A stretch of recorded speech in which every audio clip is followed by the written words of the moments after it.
Thank you, Charlie. So how are we feeling? Thank you so much for coming this early in the morning. How are we feeling today? Are we excited? What are we looking forward to? I want to feel what everyone's feeling right now.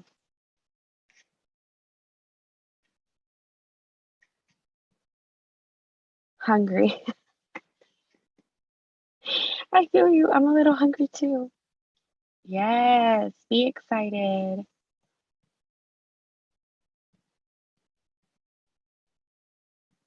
Yes, happy. Awesome. I know that many of you just became scholars for our program, so I want to make sure that we recognize you. So congratulations. I know you got that letter this week. So congrats. Welcome to welcome to our program.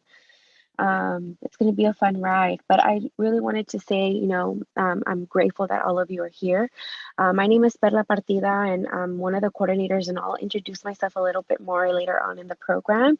But I just wanted to give you a grand welcome because I appreciate you. I'm excited. I'm a parenting student myself. I was in your shoes a while ago, but I was there, so I understand. And you're already doing so much just being here and getting this information. So I'm just excited to be in community with other parenting students, reminding us that we're not alone, right? That there's other parenting students all over. So welcome, enjoy, and let's get started. All right, good morning, everybody. So most of today's webinar will be recorded. And so in like the corner of a slide, you'll see like a green camera, so that means it's being recorded. But there will be portions that won't be recorded. So like if we go into break, we're probably not gonna record that. Or if we ask y'all to share a little bit, like if we do like an exercise where we want you to share something a little bit more personal, we probably will not be recording that as well. So then you'll have like a red camera with a slash across it in the corner.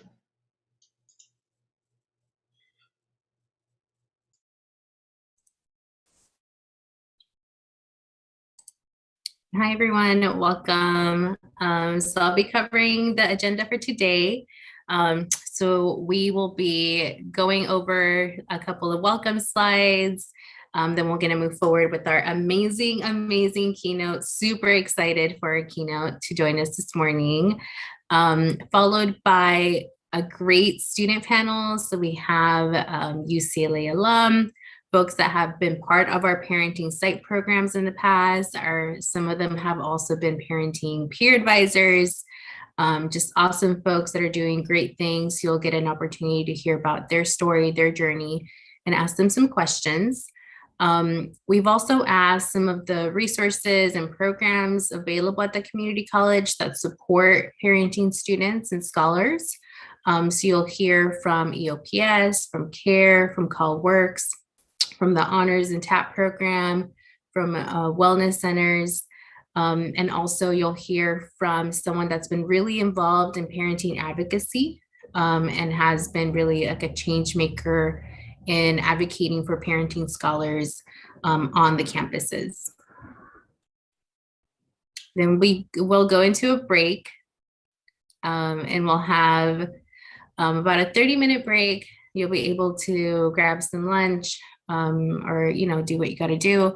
Then we'll go ahead and start for session 2 at 12:10, and we'll go into a workshop presentation by an academic counselor at one of our local community colleges, and he's going to be covering the importance of academic planning. So again, we want to make sure that you have that information and those tools so that you're preparing for your transfer journey, wherever you are in that process, right? This is kind of like the beginning of us supporting you through all that. Then we're going into an activity about goal setting and some virtual vision board making. So also super excited about that.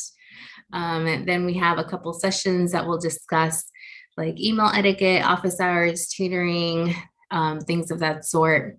And lastly, we're going to have a community building talking circle. So we're going to have a little activity followed by a closing and a raffle. So we will be having a raffle at the end of the day. So make sure that you stay tuned if you're able to join us for the entirety of the program. And we'll be closing and having an evaluation at the end. So again, thank you all for joining us and for being here this morning. All right, so we're going to go into some of the acknowledgements that we like to say before we start the webinars. The Center for Community College Partnerships at UCLA acknowledge the Tongva people as the traditional land caretakers of the Los Angeles Basin and Southern Channel Islands, and are grateful to have the opportunity to work for the Indigenous peoples in this place. As a land-grant institution, we pay our respects to ancestors, elders, our relatives' relations, past, present, and emerging. All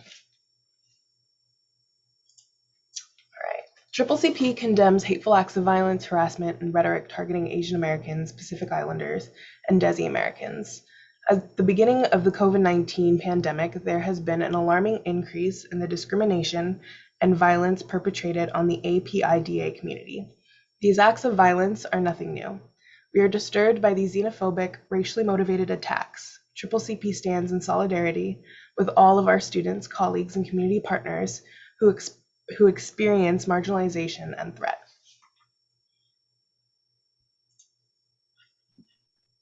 Black Lives Matter. To our students and colleagues in the Black community and across the diaspora, we stand with you. You are a valued and important member of our campus and off-campus family. We all need to acknowledge the challenges and work to change them. We must work together as people of color and allies, people who are concerned about our future, to eliminate the systematic disparities. We take a stand today and always because Black Lives Matter. And if you want more information, I would very much recommend that you scan the QR code to get more information on Black Lives Matter movement.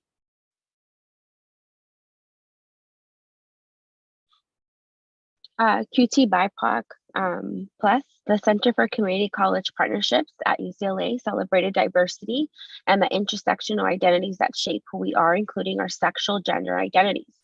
Understanding, respecting, and learning how and why an identity that may or may not be visible requires learning to hear and amplify the voices from the multiple communities and unlearning social expectations. Heteronormative traditions and oppression everyday practices. CCP strives to create a safe, brave, and inclusive space for our queer, transgender, Black, Indigenous, people of color in which we can discuss openly, honestly, and lovingly the systemic barriers in the transfer pipeline and progressive strategies to uplift each other.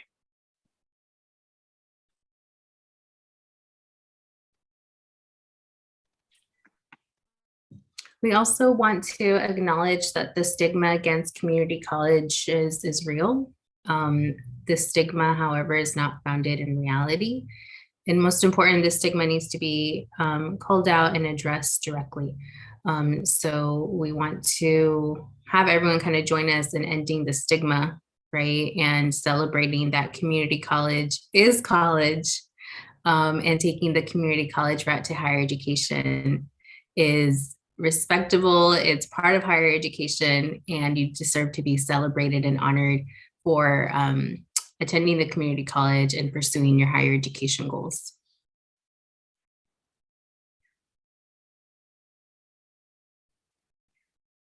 And now we will like to introduce you to some of our full-time staff. I know some of our staff members are here, so I'll ask them to quickly introduce themselves. Up first, I see Santi.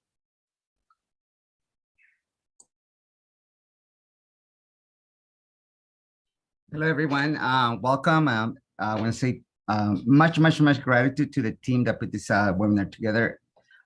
It is an important community, and UCLA needs you. So hurry up, get here. All right. Have a great day. Thank you, Santi. Ariel. Morning, everybody. Thank you again to the planning committee for this. This is a labor of love, and so much time and effort's been put into this. Y'all are an amazing team. My name is Ariel. My pronouns are she, her, hers. I oversee our partnerships with LA Southwest College and West LA College. So hi to those of you who are there from those colleges that are here. I am a transfer student myself. I transferred from Pasadena City College. I was a CCP scholar during my time in community college, transferred to UCLA, and graduated with my degree in psychology. And I always forget to mention, I'm also overseeing our Black site, our Black student programming with Aurelia and Sophie. So yeah, shout out to all of you who are here, and enjoy the rest of the webinar. Awesome. Thank you, Ariel. And Gabby? Good morning, everyone, and thank you for the planning committee. My name is Gabriela Abraham, and I work for CCCP as a program representative. I am a first generation non-traditional parenting student. I transferred from Los Angeles Valley College to UCLA and graduated with double major in Spanish Community Culture and Chicano Studies in 2017. Also a first generation immigrant from Mexico and mother of 2 children. I was undocumented for more than 20 years and decided to go back to school in 2009 and transferred to UCLA in 2014. My daughter and I, we both transferred from community college to UCLA and graduated, as I mentioned, in 2017. And I have been part of the CCCP family since 2012. And thank you thank you to all of you for joining us, and get as much information as you can and enjoy the webinar. Okay, awesome. Thank you, Gabby. There's also a couple other folks that were not able to join us this morning, but definitely say hello and greet you and welcome you. So we have Alfred Herrera, our director and the assistant dean for academic partnerships, Nancy Okana, our administrative assistant, Laura Colbert, our LA Valley College program coordinator. I haven't introduced myself. I will do that in the next slide. We also have Aurelia Reimer, our STEM program coordinator, Alberto Moreno, our LA Pierce College program coordinator, Frank Castorena, LA Trade Tech and LA Mission College program coordinator. And yes, you'll get to hear from the rest of us in a moment.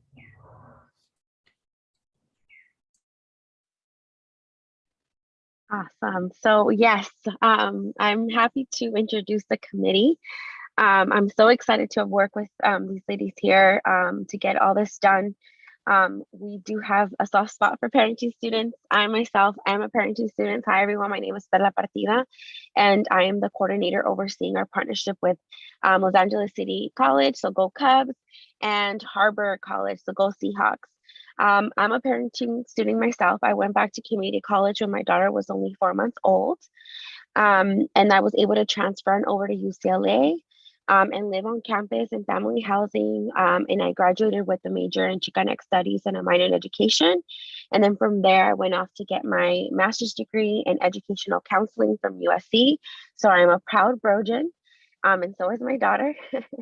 I'm first gen, so I'm the first in my family to graduate college, and at that, graduate high school as well, and get my master's degree. So I do have siblings that are following suit. And I am non-traditional, so I did not start school right off the bat after high school. I actually went back to school 9 years after I had graduated high school. So it took me a minute, but I got there, right? And I'm extremely happy to be here. I myself was part of this program. I was a scholar when I was at community college, and I give it up to this program to putting me a path for success.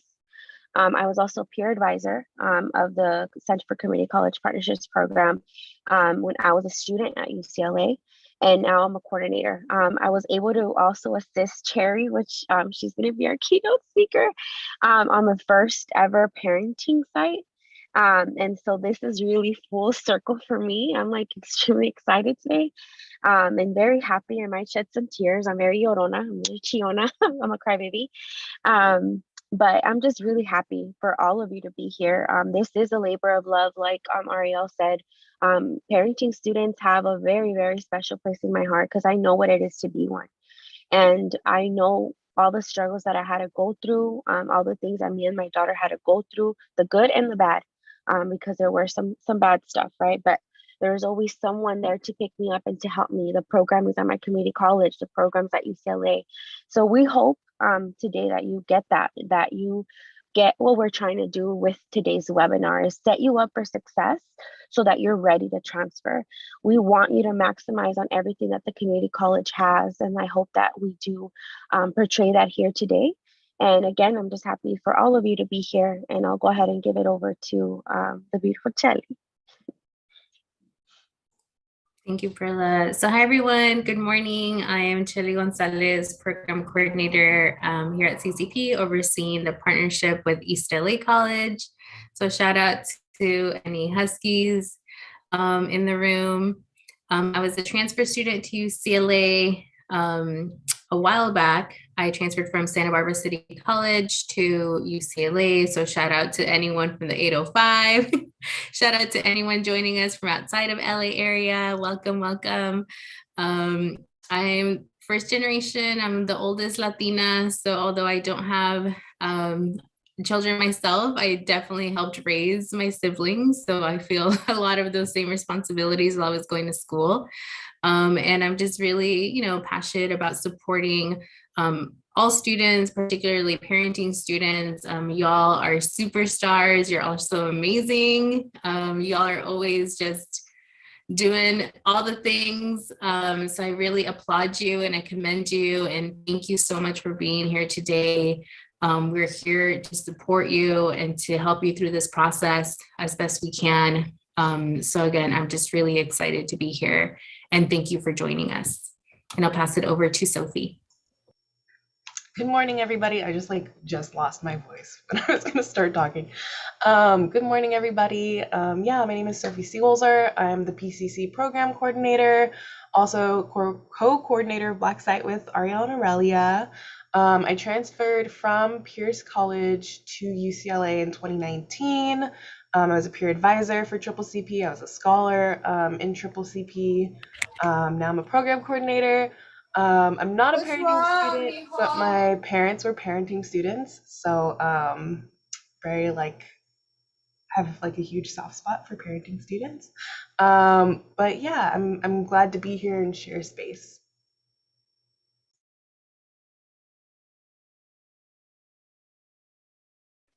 And we do have Nancy Okana, who also helped make this day possible. She is our administrative assistant, a UCLA alumni, CCP parenting scholar, non-traditional first gen, and she is working on her master's, she's working on her master's at Cal State LA. So we're just really proud of her. She, I believe, was part of the first cohort that I was helping Cherry with back in the day. So it's just full circle for many of us just here today. She wasn't able to join us, but she sends well wishes. Yeah. Go Ewok. And we just again did this with a lot of intention behind it. And I do want to give a little background on that. On the reason why we did the webinar that we did today for you all. We really want you to maximize on everything your community college has to offer. And I remember when I was a parenting student back at my community college at Mount SAC, go Mounties, there was a lot of stuff that I needed that was different from, your typical student, right? A student that didn't have a child.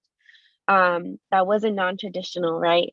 There was programming at the school that I had to really find out about on my own and through word of mouth. Some programming that I wasn't able to access because it was just a little bit too late for me, right? But then there was other programs that changed my life. And so we really wanted you to understand that these services start at your community college and that they exist at your community college and that you should take advantage of it. So with today's webinar, we really do hope that you learn a little bit more of what your community college has to offer, and that you go and knock on those doors. Those programs and services that exist are there to help you, and were created for you to help you and set you on the right path to transfer. So with today's webinar, we are trying to get you in that mode, right? Of honing in on what you can do already to get prepared. And we will talk a little bit more on part 2, which I'm sure that you saw on the flyer, where we're going to have an in-person UCLA tour, in which we're actually going to go over the transfer process, all the services and programs that the UC has, in particular at UCLA, that help and are there for parenting students. And that we'll talk a little bit more in a bit, but it will be a first come, first serve basis type of program, because we only have a max capacity for only 30 parenting students and 20 other children, because we are going to be providing childcare. So we will let you know when that sign up opens up, because we would love to have you all there. But just a little bit behind, what we wanted to do today, and how we wanted to set you up for success. So I did see that some of you were asking about housing and things like that. We will be covering that in part 2. And yes, a lot of our students are housed at the community college, and there are services at the community college that they're trying to advocate for those students that are going through that. And again, it's through your community college, through student services, through your student government. So there's a lot going on at the community college that we should all be aware of. So today we're going to talk a little bit about, that, right? What's at your community college already? Some of us don't know, right? So just to kind of hone in on that. And I'll open it up to maybe Sophie, Charlie. I'm not sure if you wanted to share more of our intentions for today's webinar. I think one thing I'll add is if there's something that we won't cover today, or on our session 2, please let us know. I think we try our best, and we try to listen and be mindful of what our parenting students need. But again, you're the experts, right? So please, utilize the chat, ask questions if there's something that you have questions about or concerns about, and we'll get into some of this conversation later on today, right? But I think our goal is to make sure that you feel like comfortable and confident, and that you know the resources available to you, and that you understand the transfer process, and that you know that there are spaces that support and champion parenting students, right? And so our goal is to connect you to those and to just give you all the info. And at the end of the day, you decide, right? You decide what institution is best for you and your family. You decide which, career goals or what majors you want to pursue, things like that. Our job is to, provide you all the information. So please ask, if something isn't covered, please let us know. Please tell us so that we can connect you and get that information to you. Yeah, I mean, I feel like Perla and Shelley covered everything, but I think I would probably just say, take advantage of the space, it's your space. I think from the get-go, y'all have been putting things in the chat, and I love that energy, so keep that energy. But yeah, hopefully you'll be able to take advantage of some of the things in this webinar. And ask questions. There's no dumb questions. I know that I had a bazillion questions when I was at my community college. And as a first gen, right, a lot of us are first generation in our families to go to college. So there's a lot of questions, and there's a lot of fear.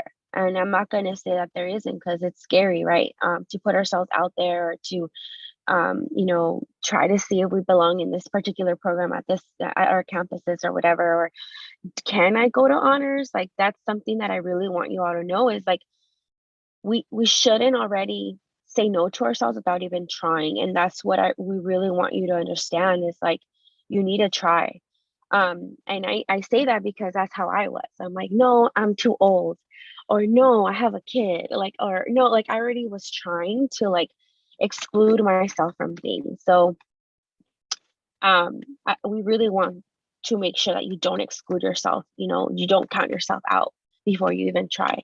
And a lot of these programs we were intentional with bringing in because we know that these are some of the programs at your campus that a lot of times you don't know about and that you don't even try to get in or don't know how to get in. So we hope that with today, you get that information. Sort of, kind of, Alicia, yes. Yeah, so this will count as your summer activity, right? So yeah, so we are taking attendance. We will be having a raffle, so we are going to be doing that offline at the end, but we will be raffling it out to whoever stays the whole entire time. We hope that you join us for the entire time. There are questions. Let's see, Melanie.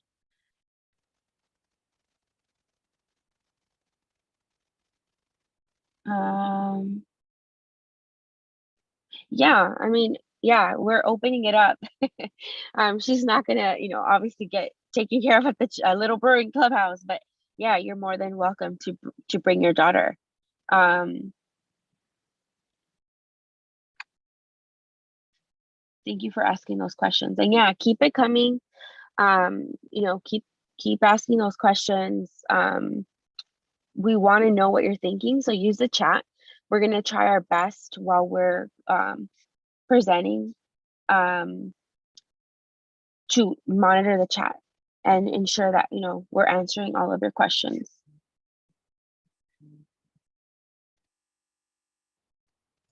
All right, y'all.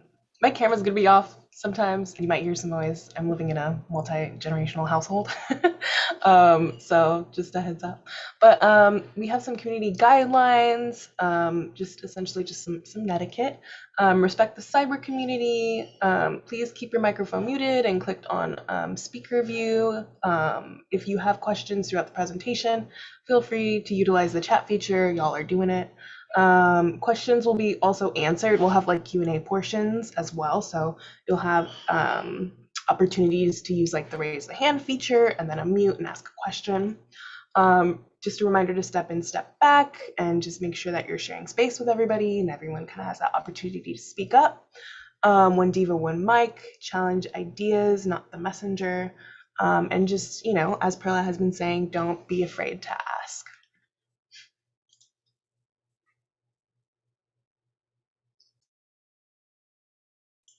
So with that said, we'll be going into session 1.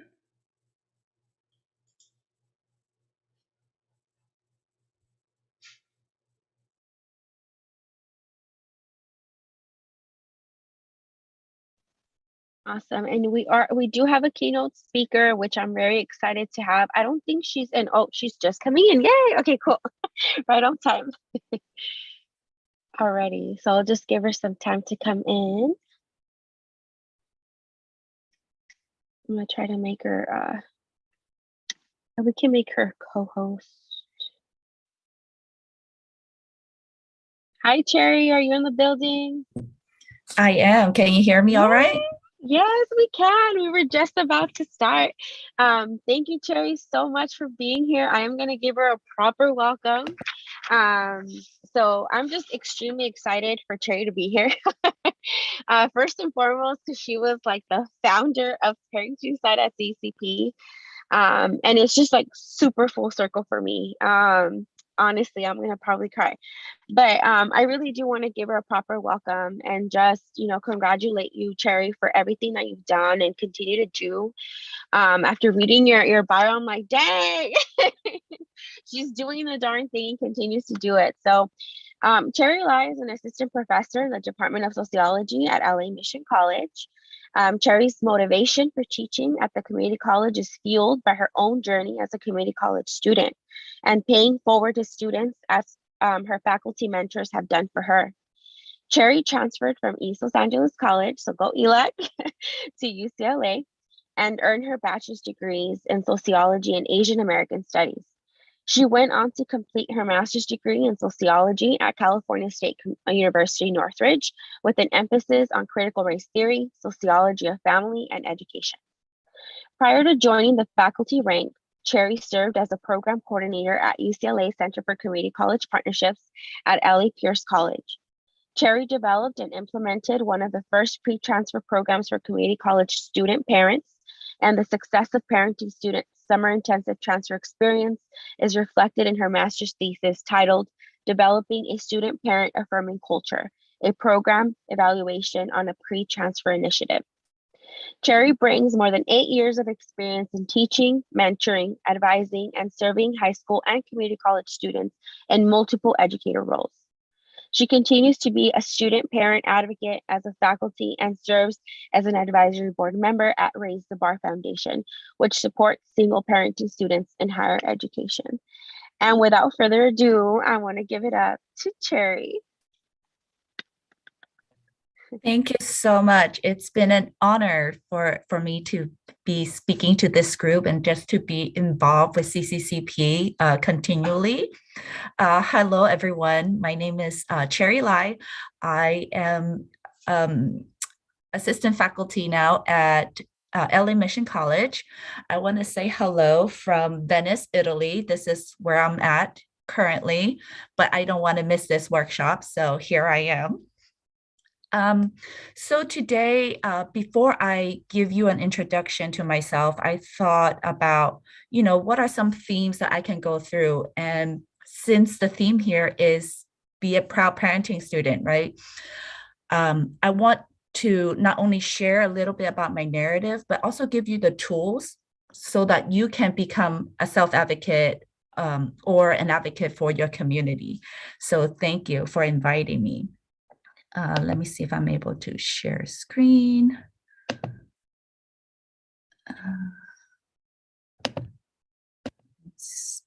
Give me a second. Of course, we will have technical.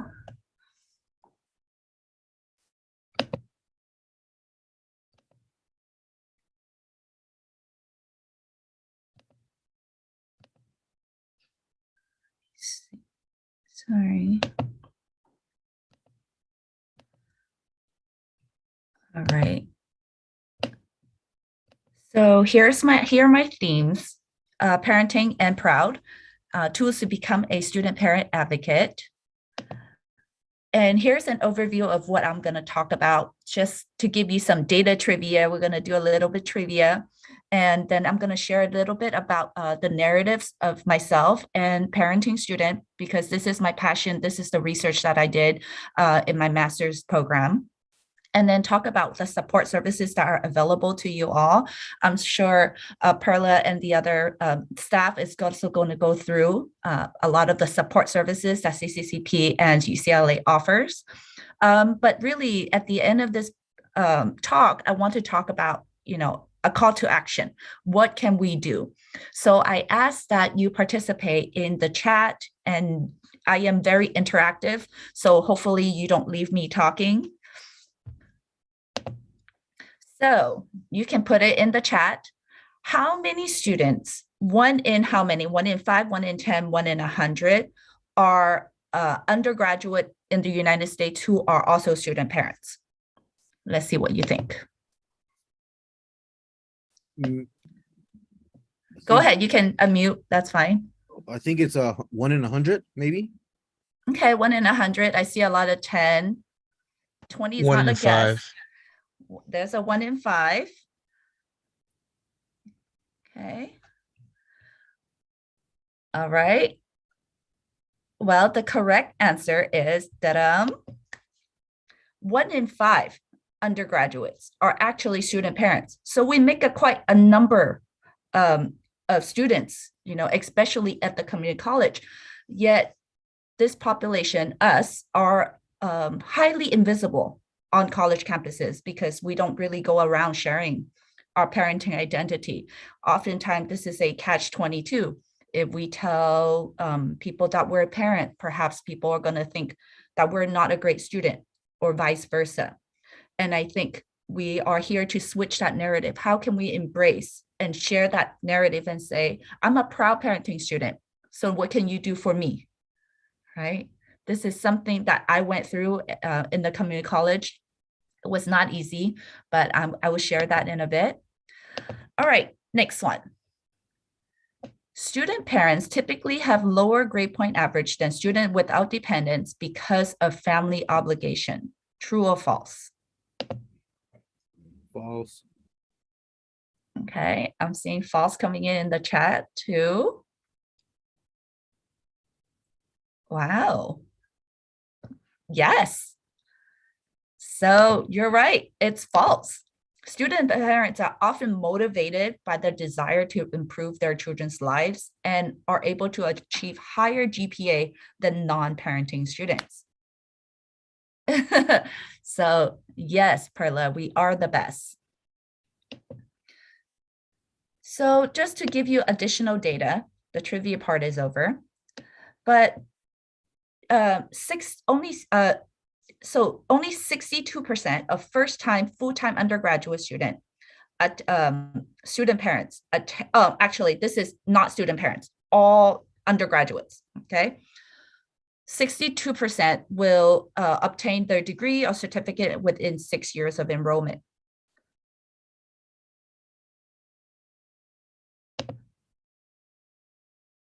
Sorry, something went wrong.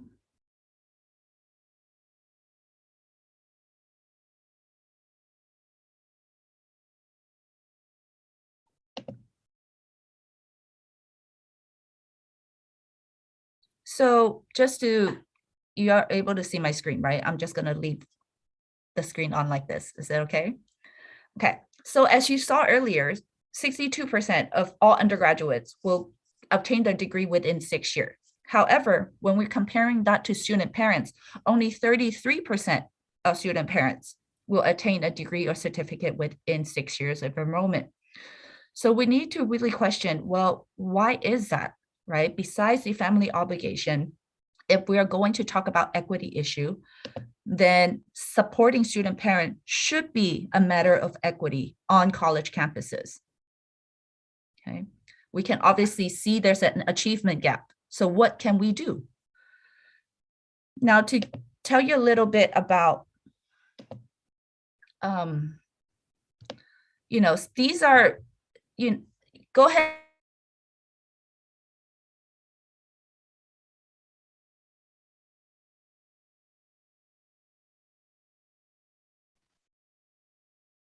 Oh no, does she freeze? I think she did, yeah, because I can't see her from my side. Oh no. She froze on mine too.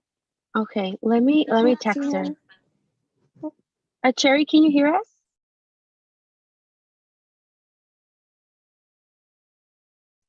Oh no. Okay, let me text her.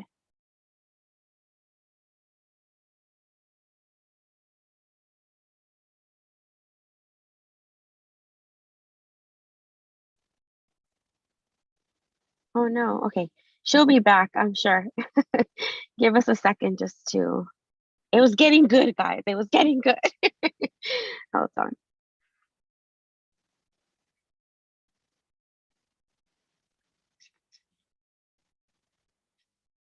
Thank you, Ariel.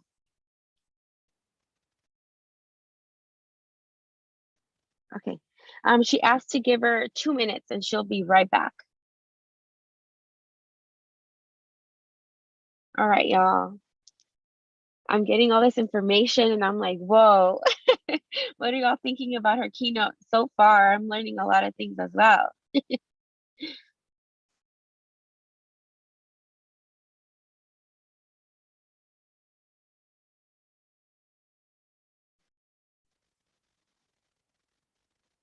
All right. Yes. Yes, it is.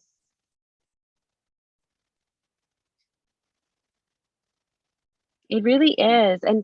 And trust me, like, I don't know if y'all felt it, but we question ourselves so much and it's like we got this. And I feel like this is like a reminder, right? Like it's like we got this. We really do know how to knock on those doors and get things done and get those good grades and that GPA. And imagine what we can do if we got all that other support, right? That a lot of us sometimes don't know exists at the community college to help us out. Yes, I'm so happy y'all like it. She'll be right with us right now. Yeah, some of the comments that y'all are putting on here, awesome, eye-opening. We make the best students. Yes, we do. Great information, really interesting and very interactive. Yes.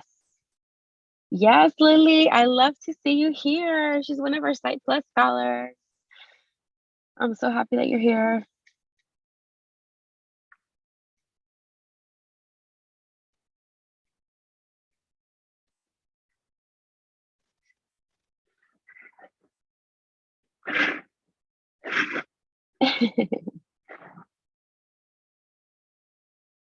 Okay, she's back. She's back.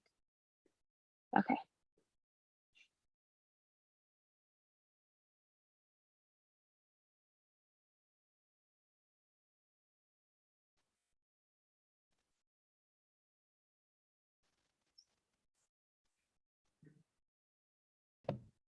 Hello, sorry. Of course, we You're wouldn't okay, be, of course, we wouldn't be back in the Zoom era if nothing happened, right? It's I'm it's gonna all good. I'm gonna go ahead and turn my video off for now Okay. and just continue. Awesome. Thank you.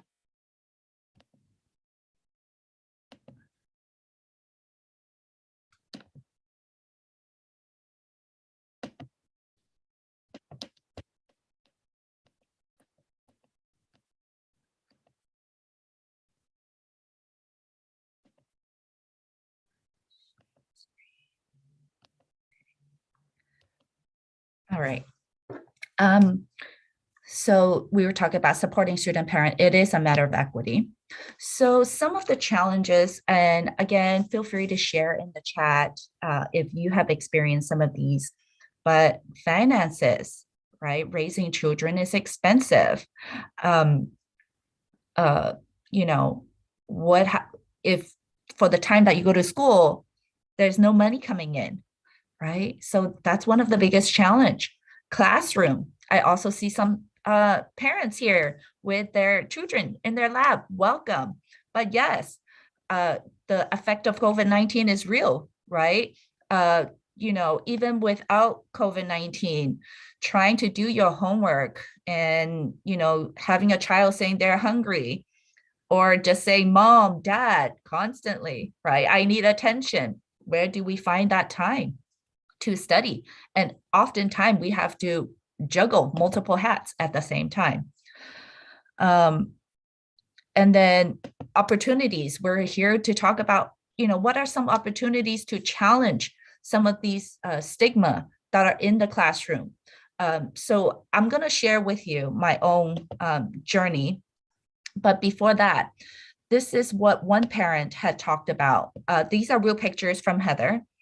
And she says, this was my experience more often than not. I would have Enzo next to me and Echo asleep on me. Baby wearing is a new term that I learned from her.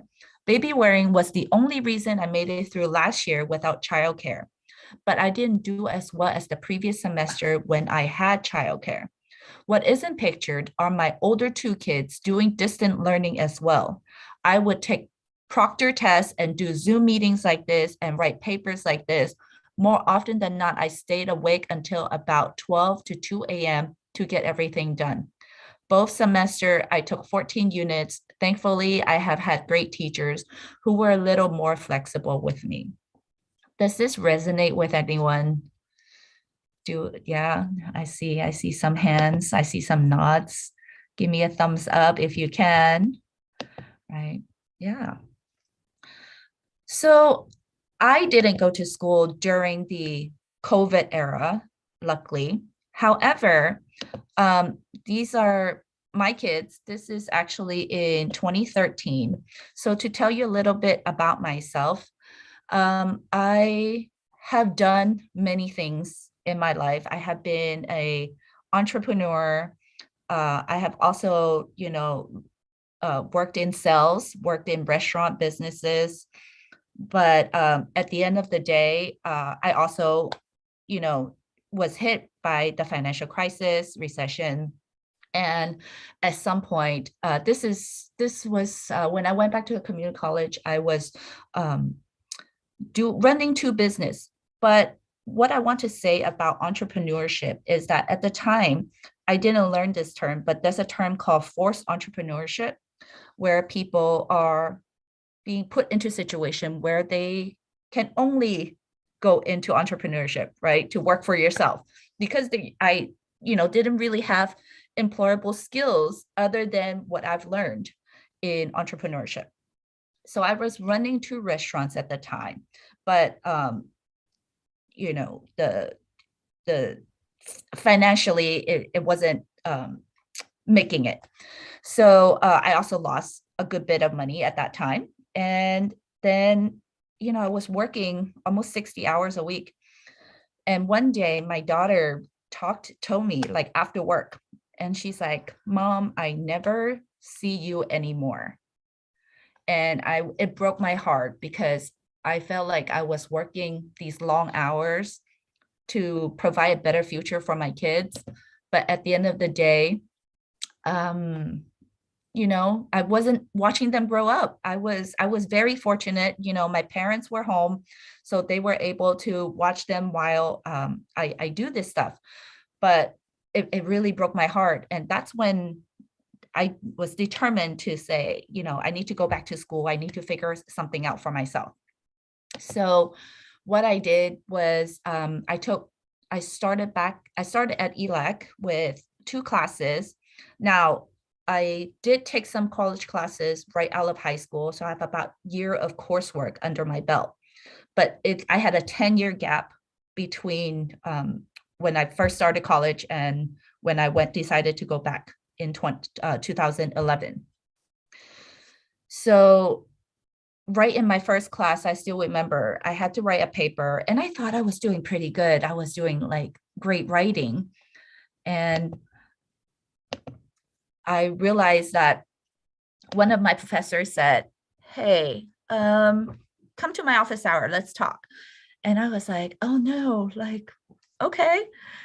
And then the first question he asked was, "How long have you been in the United States?" Now, by this time, I am an immigrant from Hong Kong, but I've been in the United States for about, I don't know, like 15 years. And I feel like my English was proficient, right? Oh my goodness. He said, "Well, your writing is just not up to par. Your writing needs a lot of work." And, having a 10-year gap in my education, now I'm like devastated. Can I do this? Imposter syndrome, everything, it's going through my head, right? Maybe I don't know how to write a paper. All of these doubts. Anyways, but he also, said, "Okay, like, come to my office hours. Let me explain how you can, create this 5-paragraph essay. How do you do a thesis? How do you do an introductory paragraph? All of that." And, the next time I went back to office hour, my professor actually got to know me a bit more and gave me a statistic and said, "This is pretty devastating, but 80% at the time, 80% of single parent without a degree are likely to remain in poverty." And that was a wake-up call. That was it. I don't know if any of you hearing this is going to affect you, but when I heard this, it light a fire behind my ass. And I'm like, I got to hustle now, because I'm going to beat these odds, right? Now, this is not to say it's easy to talk about, all of the challenges, but at the same time, I need to acknowledge, again, like, I was able to have parents who helped me with the kids, but I was also a first generation college student. So my parents did not know how to, when I said sit down to read, I was told, like, "Hey, like, get up, like, dishes, go get dinner, do all of these other things." And I'm just trying to focus. So I think just being able to be in academia, just being able to spend time outside of work, to be able to participate in a space like this or to pursue higher education is a privilege in itself. But we know we're working really hard, right, to make up all these other hours. Okay. So with that, he encouraged me. He's like, well, have you looked into my writing improve? He also encouraged me to apply to the scholarship. So a lot of community college will offer foundation scholarships. I was able to seek out CCCP when I was at the community college, and really gave me the transfer landscape and allow me to see clearly on, oh, wow, this is exactly what I needed to do. So whichever journey you're in, most of you are at the community college level, I believe, but if anybody is already in a BA or graduate program, I would recommend doing the same thing. Just clearly outline what your transfer journey is going to look like, or your higher education journey is going to look like, and then go from there, follow that roadmap. Scholarship wise, to share a little bit, I was able to transfer to UCLA after ELAC, and I would not have been able to go to UCLA as a full-time student without the scholarships that I applied for. So one of the things I want to, if UCLA is what you're looking for, there's the honors program, and I won the honors scholarship, and I think that gave me $10,000 a year for 2 years, on top of the financial aid that I was receiving. Okay, right in my first year, I participated in some summer research, and I understood what research was, and I became a Mellon Mays Fellow, an undergraduate research fellow, and that also gave me $10,000 a year for 2 years. Okay, there's a lot of other fellowship and scholarship programs, but I had one goal in mind at my UCLA journey, and that was to travel. Since I'm already talking to you from Venice, you should know how much I love to travel. And that might be whatever goal, right? Maybe research is what you want to do. Maybe, getting into research lab, doing internship, whatever that might be, do your research ahead. Okay, so this scholarship allows me to raise the kids, right, without having to work. I'm gonna get to all the questions. Go ahead and put them in the chat, okay? So through my UCLA journey, I was able to study at University of Chicago for 6 weeks, and this is all paid for. I was able to go to Amsterdam for 6 weeks in my second year through this program.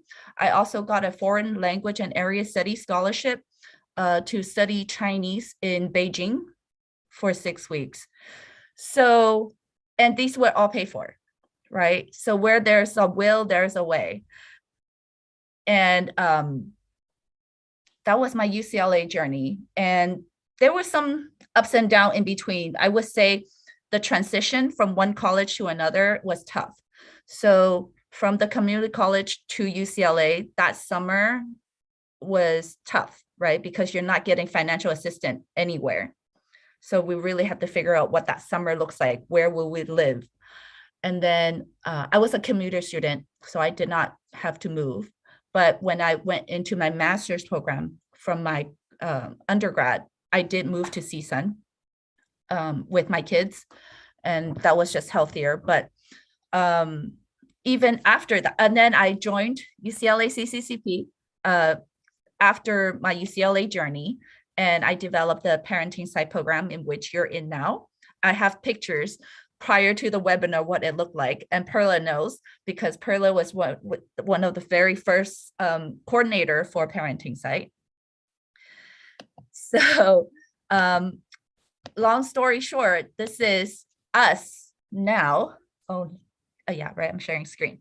So actually the left picture on the left with the kids are 2013 when I just graduated ELAC. And this is 2021. Both of my kids are in college now. There's still a lot of struggle to have happened. Transitioning out of my master program into professorship I'm like immensely blessed that I was able to land a tenure track position. in like a year and a half.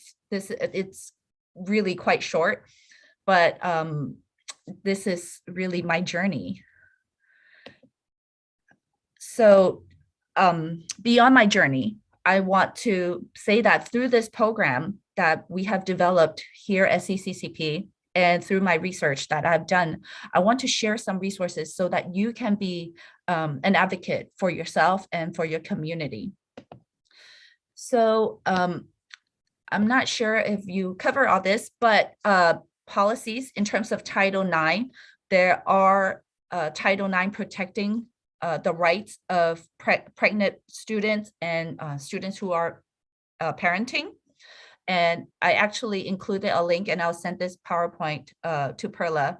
But LA Valley College actually have a Title IX statement and accommodations, and you can actually contact the diversity and equity officer on LACCD campuses to talk about this, if reasonable accommodations, right? But hopefully we won't need to resort to Title IX. You know, as a faculty myself, really, if someone just tells me early on, I think communication is key. If just early on communicate that, hey, I'm a parenting student, I just want to be upfront with you. You know, if I ask for extensions, would you be okay? I don't think I would have survived my own journey if I wasn't asking for some of these extensions. Okay. You know, group projects, be very aware of group projects. That's a difficult one. You know, so just something to think about, but communication is key. All professors really genuinely want to help, I think. But at the end of the day, if we don't communicate that's a situation, and it's like, hey, I need this extension, the paper's due tonight, but I need the extension you know, till tomorrow, then faculty are less likely to grant these accommodation, right? But so just communicate early on. I'm not going to go through this, but there are resources that are available to you, right? On your campuses, such as EOPS, childcare, or child development centers.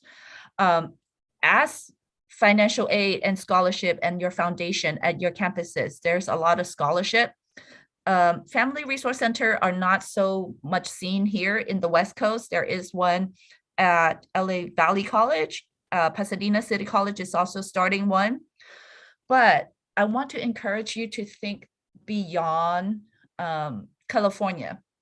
I know our program is here to increase transfer in the UC. We hope, you know, I love my experience at UCLA, but at the same time, the US is huge. Right? In Ohio and Kentucky, there are programs called Scholar House that provide housing and childcare for student parents, fully funded. Okay, so there are some great out-of-state programs that offer services to student parents, such as like University of Minnesota. There's a whole family resource center, right? So just something to think about. Both of my kids are actually out of state. One is at Syracuse and one is in Western Washington. So that's how much research I do. Now, I'm going to quickly go over, this is what I found in my research. What will enhance the transfer journey? What will you know, help build a student parent affirming culture? It is to make sure we know we have a transfer roadmap. What does transfer look like for us? So if you have not seen a counselor, make sure you go see one and map out what that looked like. What are the transfer resources that are available to you? Take advantage of peer advisors and partners like Perla and other CCCP staff, right? They will point you in the right direction if they don't have those resources, right? Financial literacy, how much does it cost? Am I able to afford it?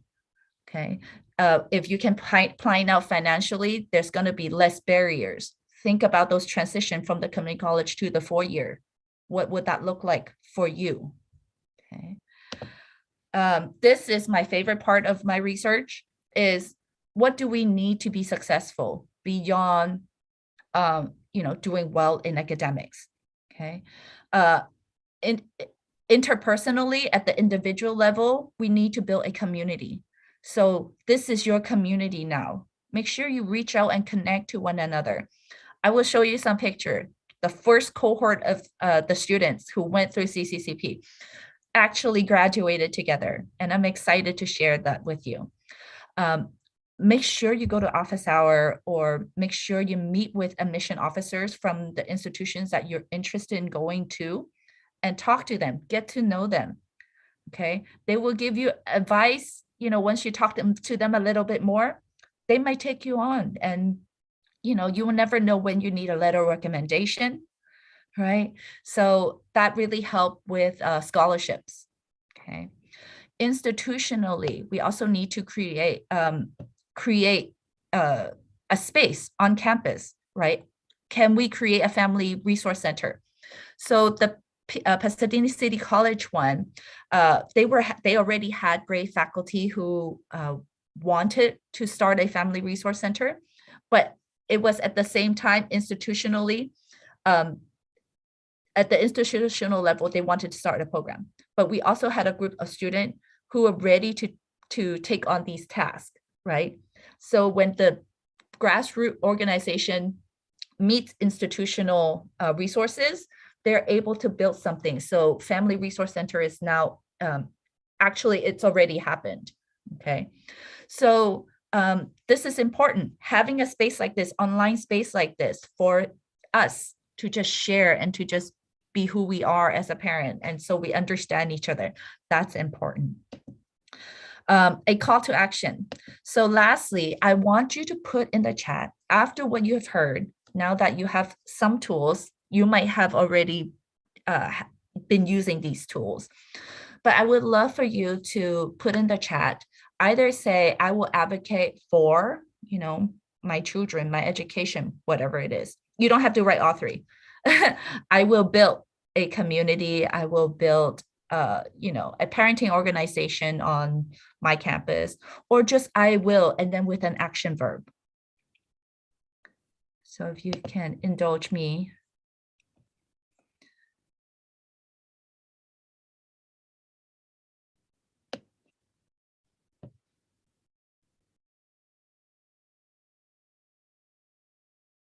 Or you can just unmute. I love it. 7 generations after me, Eric. Yes.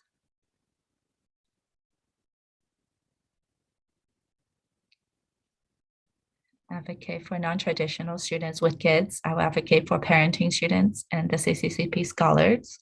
Yeah. Okay. Intersectionality, right? Race. I'll be consistent and successful. Yeah. Advocating for parent with learning disability. There's also one where we also have to advocate for student parent with kids who have disabilities, because that's an additional layer, right? I will graduate with honors. Love it. Advocating for parenting students in pursuing higher education. Well, keep those coming. I just want to say we are POW Parenting Scholars. We're beyond students, we're scholars. So I hope you continue that journey. This is my email address. Please reach out if you want to chat, if I can point you in the right direction. But thank you so much. Hey, we can give her a round of applause virtually, or if you want to mute. Jerry, honestly, I am so happy that you were a keynote today. I'm just so happy. All your words of encouragement and just your journey is so inspiring. And a reminder, even to me now, like in every level, I think that I reached, we need a reminder, right, that we can do it. And why we're doing it, right? It's always so important to do our why. Like, why are we doing what we're doing? Because I feel like then we lose the passion. And as long as we remember that, and I think you gave that today. So I want to say thank you so much. Honestly, full circle. I'm like so happy. And just so happy that you were here. And I know that all of our our parenting students here today appreciated you. And from the comments just in itself, thank you so much for being here. Can I just take one more minute? I'm Yeah, sorry. no worries. I'm like I said, I was gonna like share pictures, and I feel like it's important. This is claim your space, right? This is what we did on the first day of parenting site. And it's important if you have a vision board somewhere, right? Put it up there, right? This is parents writing their name at UCLA, manifest it, self-fulfilling prophecy, whatever it is. And then I want to, what? And we're actually doing vision boards today as one of our activities. So yay. This is one of the cohorts. This is, back in the days when we actually did posters, parenting dads. This is Nancy. Give a shout out to Nancy, who was in this program, right? Sulika, who was a peer advisor and now works full-time at UCLA Students with Dependents office. I want to give a shout out to Gabby, right? And other full-time staff who was our peer advisor. And this is student parents from the first cohort. All of them graduated with their master's program, all of them at the same time. Mm-hmm. So it's so crazy to me. Some of them have went on to PhD programs now. This is the original. Look at Perla, see? But yeah, that's all I have. I just want to take us down the memory lane for a little bit. Hi, Brenda. Hi. I'm not crying. I'm so excited.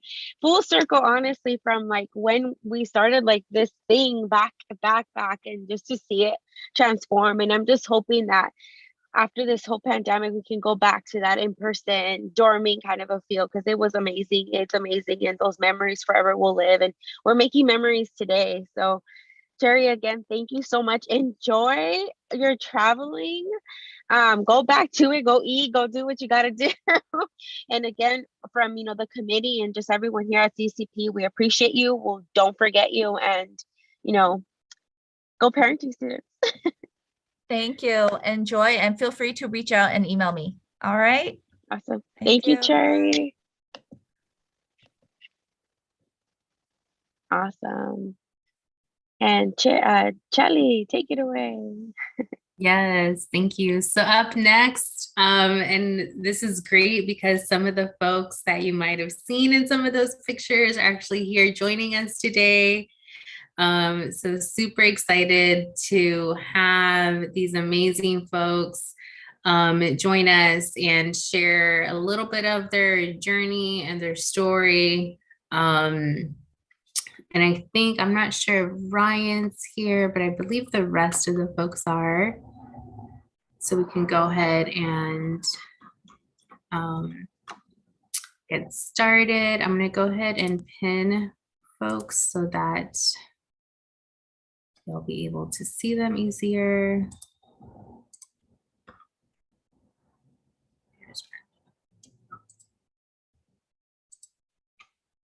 Okay. So we're gonna go ahead and get started. And again, Ryan's on his way to our Zoom, so he'll be joining us shortly. But for beginners, we would like to ask you to please introduce yourselves in a few words and share with us about your parenting student identity. And we'll go ahead and get started with Rebecca.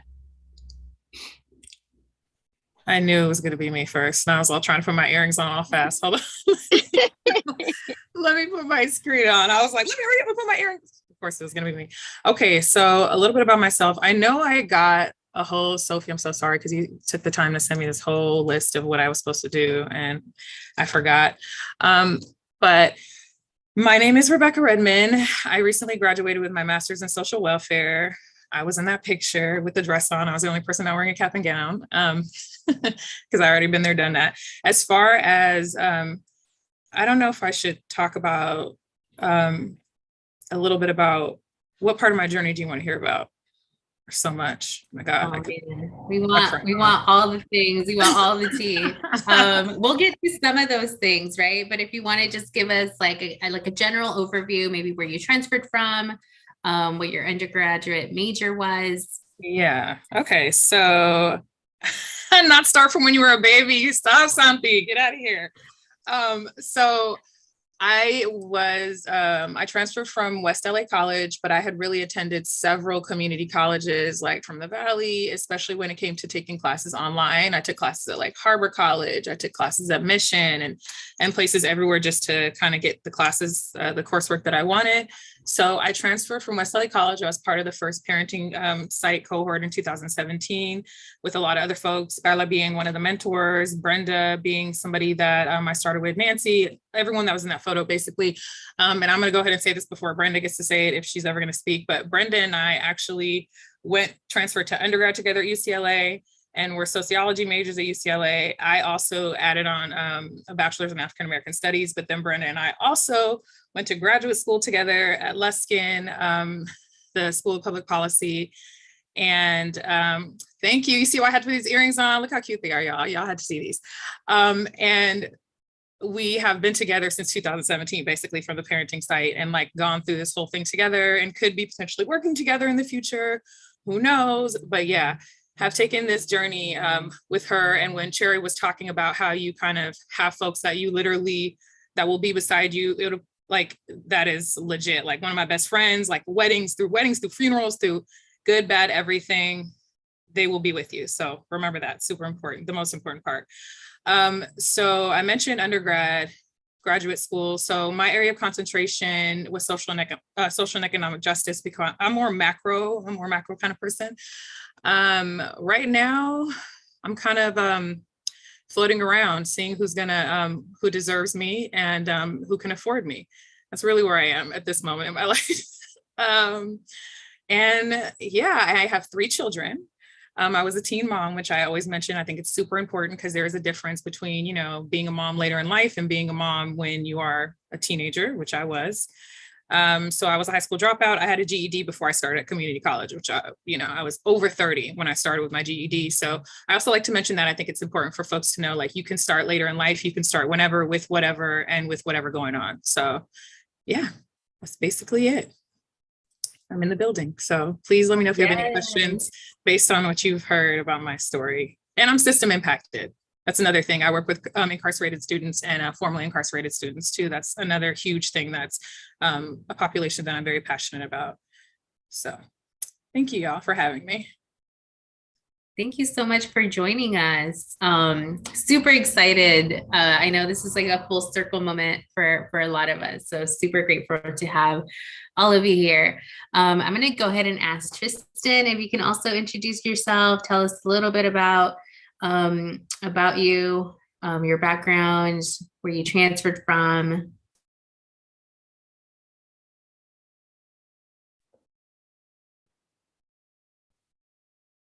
Tristan, I'm not sure if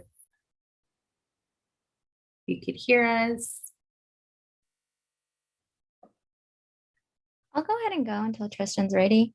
Perfect, thank you. Since Rebecca already introduced me, so I'm Brenda. I'm the one that Rebecca was talking about.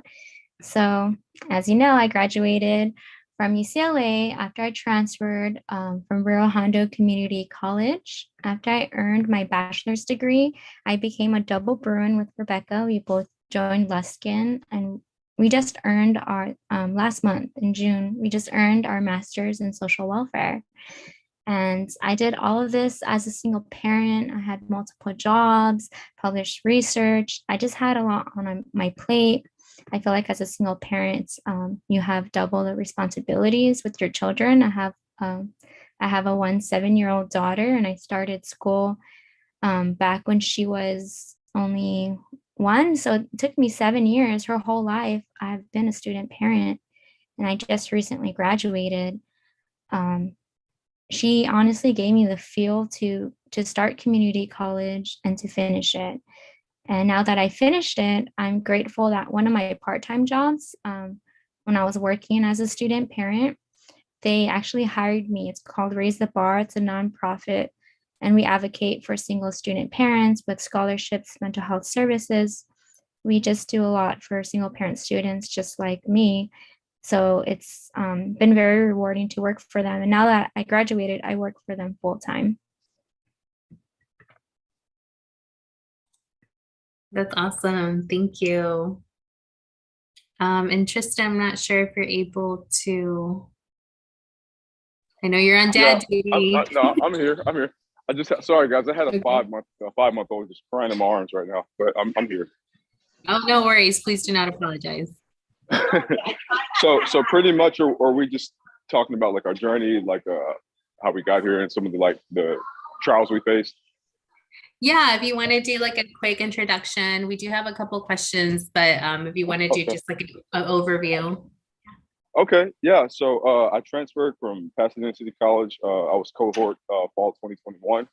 I'm a history major currently, and I currently work in PCC and CCCP.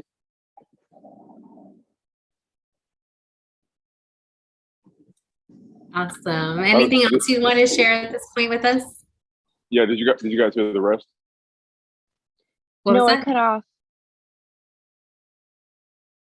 It cut off. I think you're cutting off, Tristan. Can you hear me? I can hear you now. We can hear you now. Okay, so sorry about that.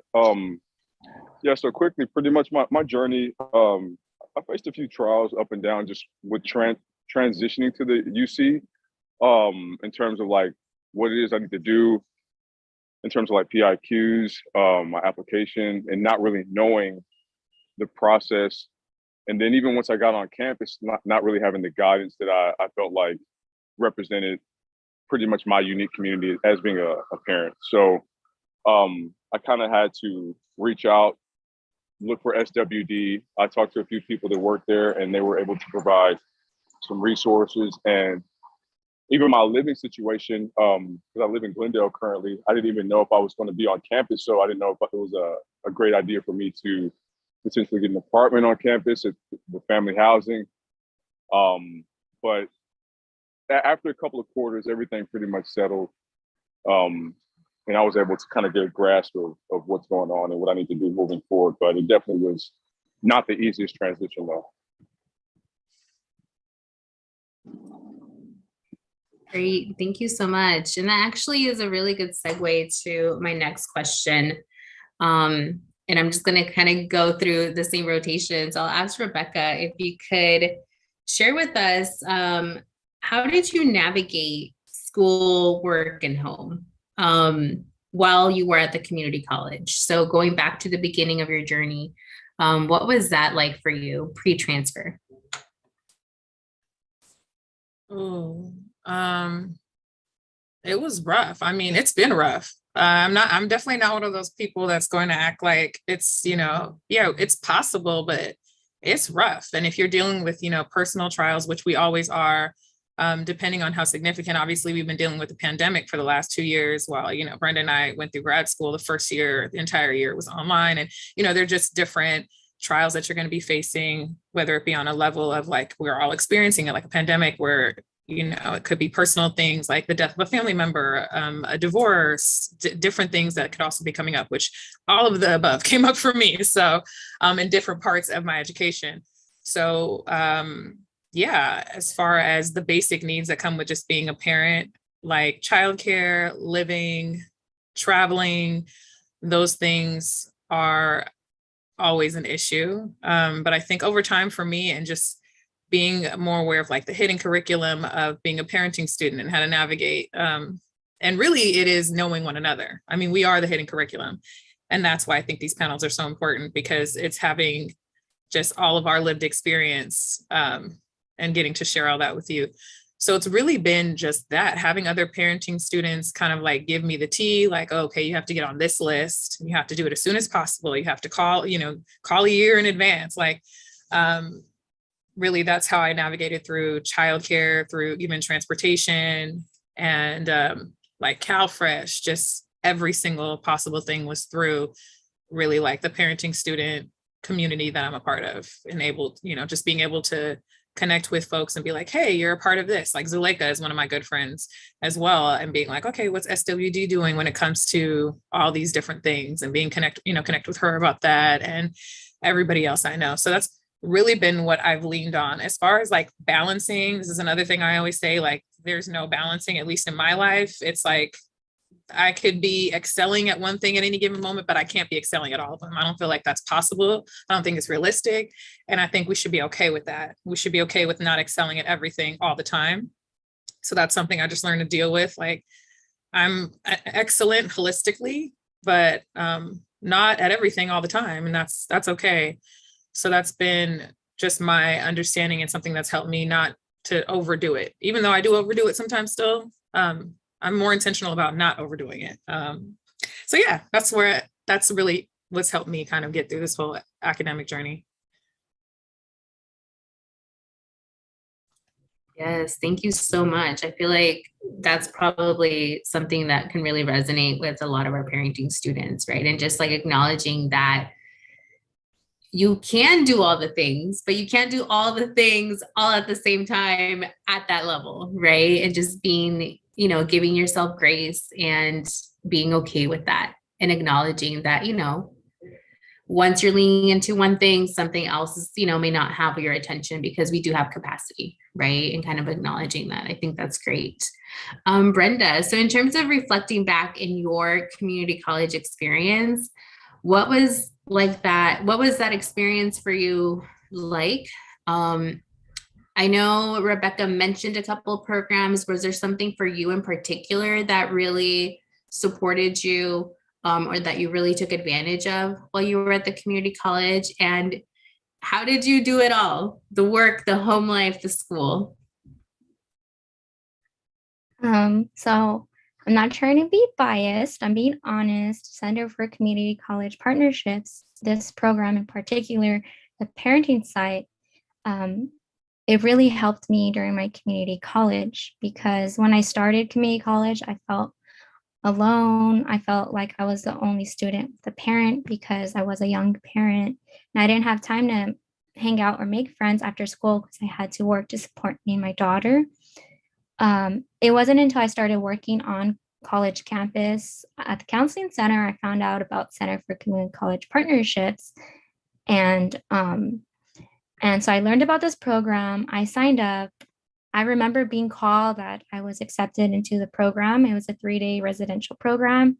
And I was just studying. I had an all-night, I just slept like 3 hours because I was studying for a chemistry test.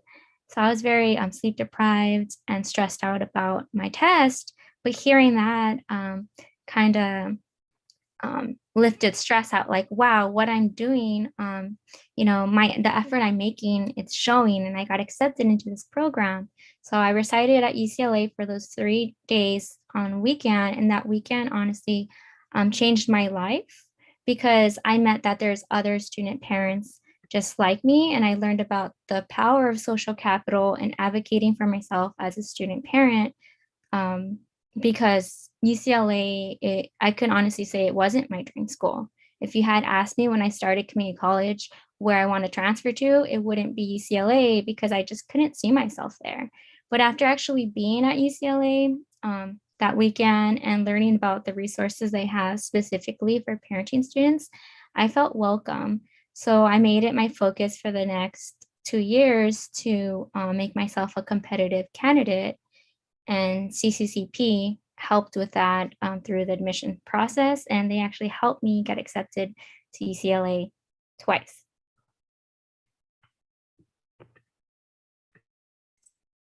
Awesome. And no, we did not coerce her or pay her to say those things.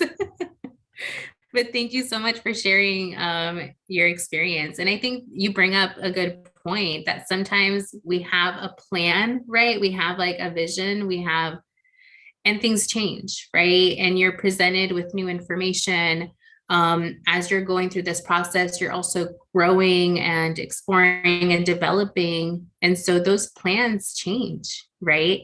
And so super proud that you came to UCLA twice, a double Bruin, super exciting. And you also brought up like admissions and being competitive on that end. That will be part of our session 2. So y'all stay tuned for that. But I want to circle back to Tristan, right? Like you mentioned a little bit about your community college experience. And so similar question, like how did you really navigate balancing all that responsibilities at home, preparing yourself academically for a place like UCLA? You're currently still at UCLA. So really, what was that transition like, right? That point of jumping from the community college to the 4-year.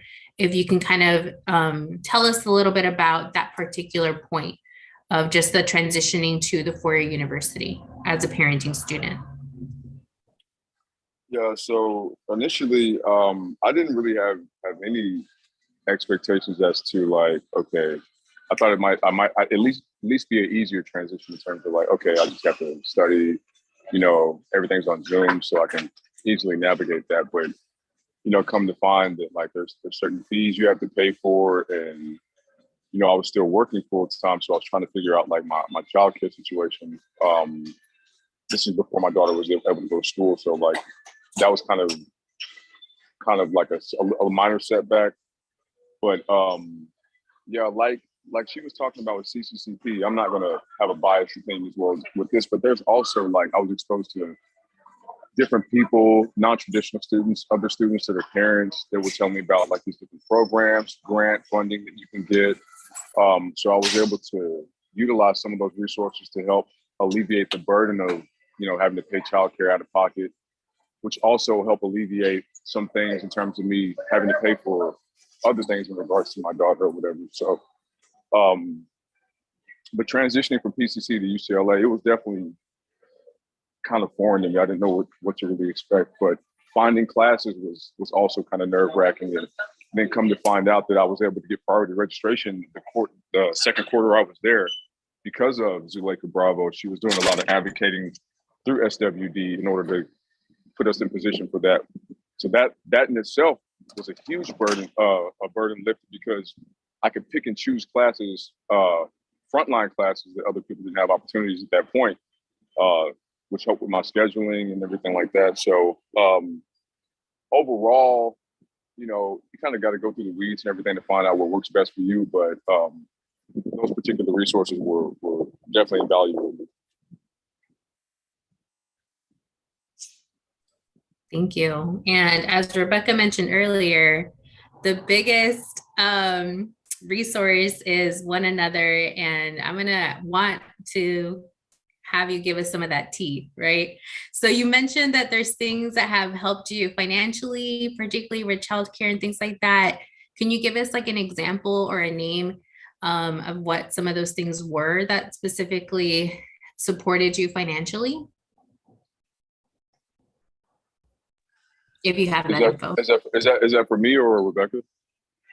Yeah, I'll start with you, Tristan, and then I'm gonna ask for all the details from Rebecca and Brenda too. Okay. Yeah, so there's a plethora of like parenting grants, emergency grants, SWD grants that you can receive every quarter. I think it varies depending on how many dependents you have with your unique situation, but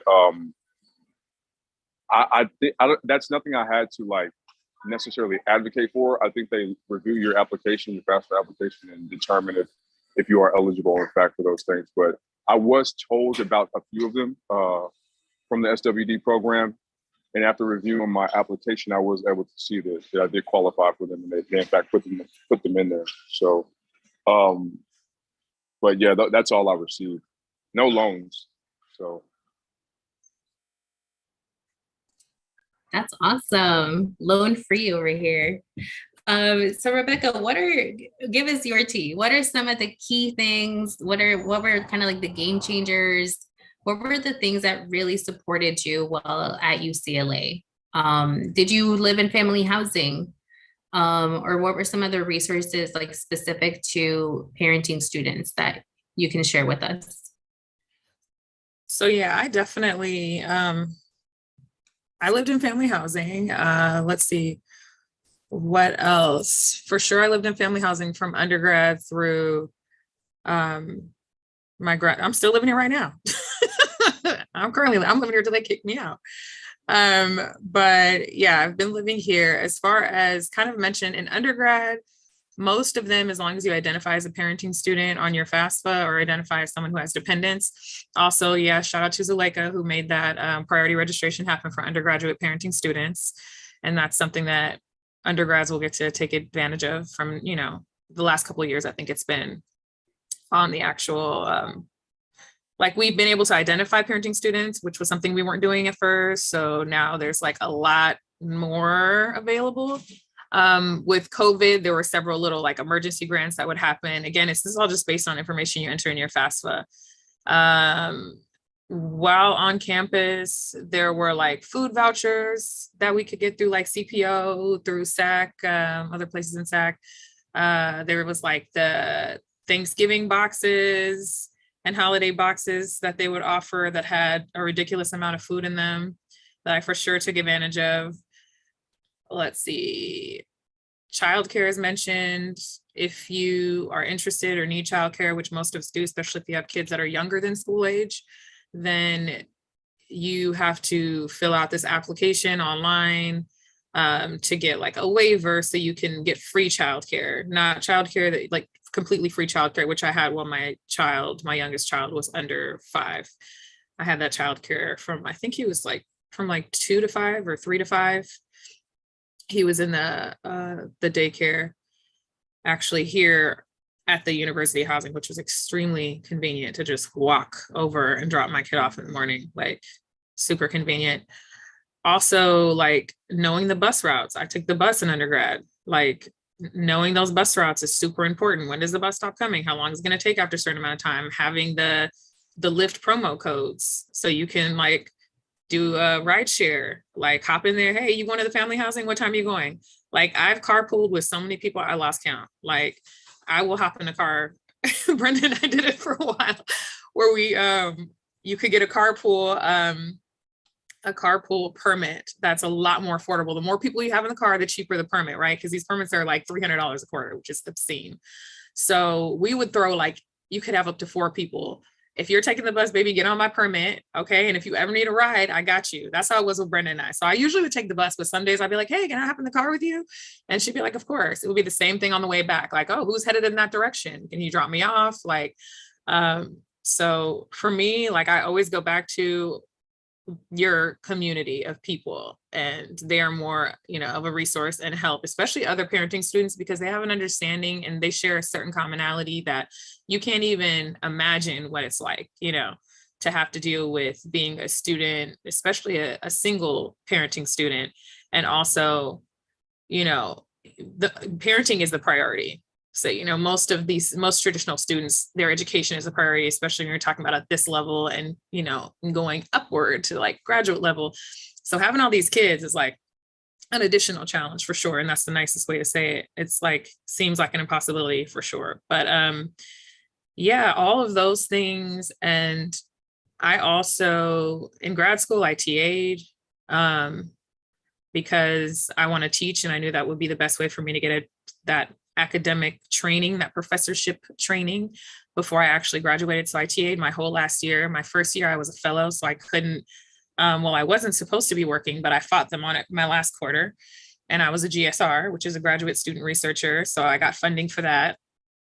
I've been working the entire time that I've been in school, from community college until right now. So, and it just depends on the job. I would say for sure, an academic job is the easiest to maintain because it's on campus. I think that they're more understanding when it comes to like student first situations. Some of them act like they don't know you're a student, but some of them are student focused and they'll work around that schedule, and that's really helpful. So I focus on that, and I usually have more than one jobs. Brenda and I had an internship for the last 2 years that took up a lot of our time too. It's a 20-hour-a-week internship. So I was working 20 hours. I had a 20-hour-a-week internship. I had a full-time school schedule and all these kids. So it is a lot, but, and I definitely have loans, especially from grad school. And I could care less. Okay. Like I'm light as a feather they'll get it when they get it. And, whatever. I've been living my best life over the last 2 years. And so it was worth it. I say, take all the money they're offering. Okay. Take it all, get it all, live your best life. Okay. Because it's hard out there. So you need to be living. I've been living. Okay. Let me tell you. So I say but I also have no problem with working. So yeah, as far as money, I get it for sure. I'm going to get it. That was in my speech at the parenting student graduation. I said I should have got a degree in hustlenomics because it's real. I am super an advocate for myself and other folks that I know and that are part of my community. So if there's money or opportunity to be had, I will be having it. And I think you have to really start coming out of your shell. I know Brenda was the shyest person I'd ever met. I literally had not heard her speak for the first 2 years I knew her. And now she's a whole new person. And a lot has to do with the fact that you have to really have a voice for yourself. You really, really do. No one's going to advocate for yourself like you do, because you know what you need. And then on top of that, you know what you desire and what you know, how you're going to thrive in the future, because we've transcended survival at this point. We're on to thrive now, we're living now. So y'all can do that too. Sorry, rambling on. No. This is awesome. Yes. I want to ask Brenda, right? Brenda, how did you prepare for grad school? I know our audience, and I know there's some folks that, might be joining us that are transitioning into UCLA, but for the most part, they're at different stages of their community college route. So since we have 2 folks with master's degrees in the room, what was that like? And what are some tips that you may have for students that may or may not even be thinking about graduate school, right? So what are kind of some tips, or what was that journey like for you? Okay, so the first thing I can say is keep those connections with professors or faculty, because for grad school, you need letters of recommendations. My school required 2 to 3, and that's average. I applied to more than one school, and that's just the average amount. So keep those connections with professors. I would encourage you to go to office hours if you don't have somebody. If you're about to apply to graduate, think, you have to apply, I believe, a year before. So think about, who's if you don't have anybody, I would build those connections now. And it's important also to have a mentor, because they can give you academic advice. They've been through it before, and you're not alone. A lot of us here are first-generation students. I love my family, and I would go to them about different advice, but not necessarily academic advice, because they would just be just as clueless as me. So it's important to make those faculty connections, so they could write your letter of recommendations and be mentors for you. I actually applied for master's dual program, master's PhD program. So they actually required me to take the GRE. So I would recommend studying for that. Give yourself a time frame of 2 hours to study before you actually take it. And if you do apply to a dual program, master's / PhD, they do ask for a writing sample. So that could be an essay you already wrote. But because a lot of PhD programs are research focused, I went ahead and submitted, I actually got published as an undergrad, and I submitted that as my writing sample, so it can be an actual research paper. So there's a lot of programs on campus, like research centers, that help you not just with your papers. Doesn't have to be research, but just with your papers, but also they go through your applications for grad school. So that's what I did. And then loans. I know Rebecca said take all the loans you can. And I honestly would advise that too, at least for undergrad, because for undergrad, you have a lot of, at least I did have a lot of scholarships. Parenting students qualified now for up to $6,000 for the Cal Grant. At UCLA, there's specifically a $2,000 scholarship. At Berkeley, I believe I was offered a $8,000 scholarship when I had transferred. I think it went up by now. But the point is, you have a lot of scholarships, especially if you are low income as an undergrad student. However, once you transfer to grad school, that's not the story. when you transfer as a when you graduate and you start your grad program and you get your financial aid package, actually, I'm trying to think. Okay, unsubsidized is, Shelly, remind me. Unsubsidized, is that the one where there's no fees? That unsubsidized interest accrues. Okay, You'll pay in. so that was not an that's the only option you have in grad school. So what you can do is take out those non-interest loans when you're when you're an undergrad student, when you don't, even if you don't need it, take it out, and you don't have to pay 6 months until you graduate anyways. So if you go all the way to your PhD program, you don't have to pay till 6 months after you graduate from your PhD. So what was cool is that I did take it out for my undergrad, and I was able to use it for my grad school, and I didn't accumulate any interest. So I'm thankful for that. Awesome. Thank you for sharing some of that journey. We do have a question in the chat, and if anyone has any questions for any of our panelists, please let us know. But Ashley asked, did it keep you away from your kids a lot? So I know that was when Rebecca was speaking, but I think that's a question for whomever wants to answer as well. As you're going through like academia and all the things that you're part of, did it keep you away from your kids a lot, and how did you handle that?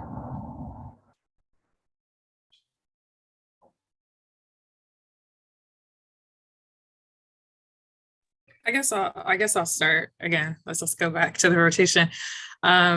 It keeps me away from my kids a lot. Absolutely. I mean, even if we're saying like we're sharing space, whether that be like, okay, I'm working and they're doing their thing, I'm not focused on what they're doing. I'm focused on what I'm doing. So actually present and intentional like bonding time with them. Yeah, that was school definitely sucked up a lot of my time. But I think the important part is to be super transparent with your kids, especially when you know they can understand, so that they know that this is a journey for the family. Like you're doing this for the family, and make them as much a part of it as possible. So whether that be inviting them to go to class with you, bringing them to campus is massive. It's super important. I think we see this happening with non-POCs all the time. Their kids are on campus from infancy, with their little UCLA hat on. And I think that we need to do the same thing more, have our kids share the space, because it's ours just like it's anybody else's. So to just understand, like, this is where I go, this is where our family, this is where our family legacy kind of like lies. And, this is we're important, and this campus means kind of something to us, but it's problematic too. We don't want to get into that part of it. We're going to be light and optimistic now, but I say for sure, transparency is really important. Like my kids are all here right now and they're only quiet because I said, everyone shut up, I'm about to be on the Zoom call, but like they'd be screaming their heads off otherwise.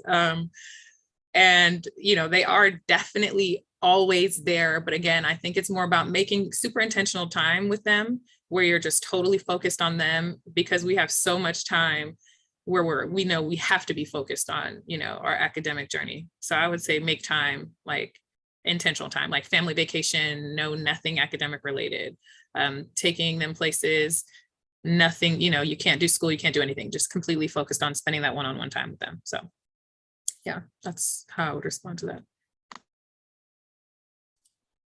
Thank you. And if Brenda or Tristan would like to add on.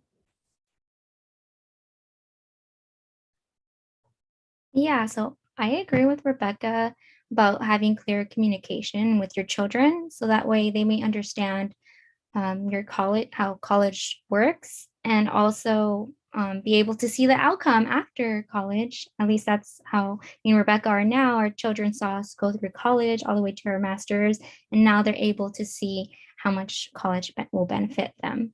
So hopefully encourage them when they're little to, be interested in college. So to answer the question about taking away time for your children, the answer is yes, most definitely yes, that's a fact. The counseling dean of Rio Hondo, when I was a community college student, and he's a single parent father, community college transfer himself, he told me there's no such thing as balance. As a single parent, there's no such thing as balance. And it's true. And accepting that as a fact for me, it helped me feel less guilty when I'm not able to give my daughter the undivided attention that I want to give her. But I also learned from a child psychologist that 15 minutes a day of undivided attention with your child will lead to a positive impact in their life. So I make sure to do that. I try to do an hour, but if I don't have an hour, I do at least 15 minutes.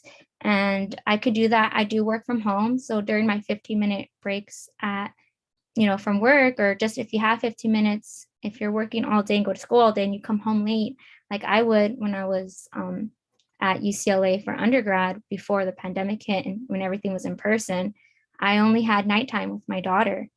And I would use those 15 minutes to read to her and put her to sleep. And it's cute because she was 3 years old at the time and I would read to her. And then now the same books she's reading to me. So that's cute. And yeah, so now that she's 7, I graduated and yeah. Great, thank you. And I'm not sure if Tristan also would like to add anything in regards to that question or anything else you'd like to add at this point. Anything you want to share with our students? Any tips or wisdom, things that you've learned, things that you wish you would have known?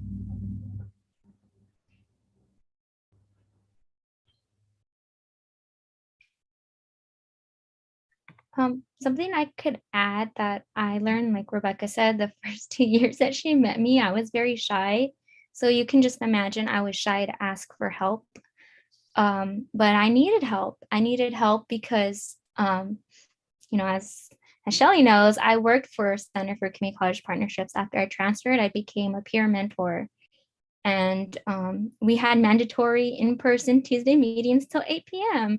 And as a single parent, I don't have no one to take care of my daughter. I lived at UCLA Family Housing. If not all UCs do have family housing or apartments. So other people living there were also student parents. And I had to get out of my comfort zone and I had to ask somebody who was willing to watch my daughter for those couple hours because Zoe would be in school from 8 a.m. to 6 p.m. It's been like that her whole life since she was 2 years old because it's the only way I can balance school work. And so those days when I wouldn't get off like till 8 p.m., I would ask somebody to watch her for me. And she would. And she said she didn't charge me money. I tried to pay her, but she said it was her way of paying it forward. And if there was another student parent who asked me, hey, can you watch my daughter for a couple hours or son for a couple hours? I would say yes, because it's my way of paying it forward. So you never know until you ask. And, I would just be not afraid to ask for help.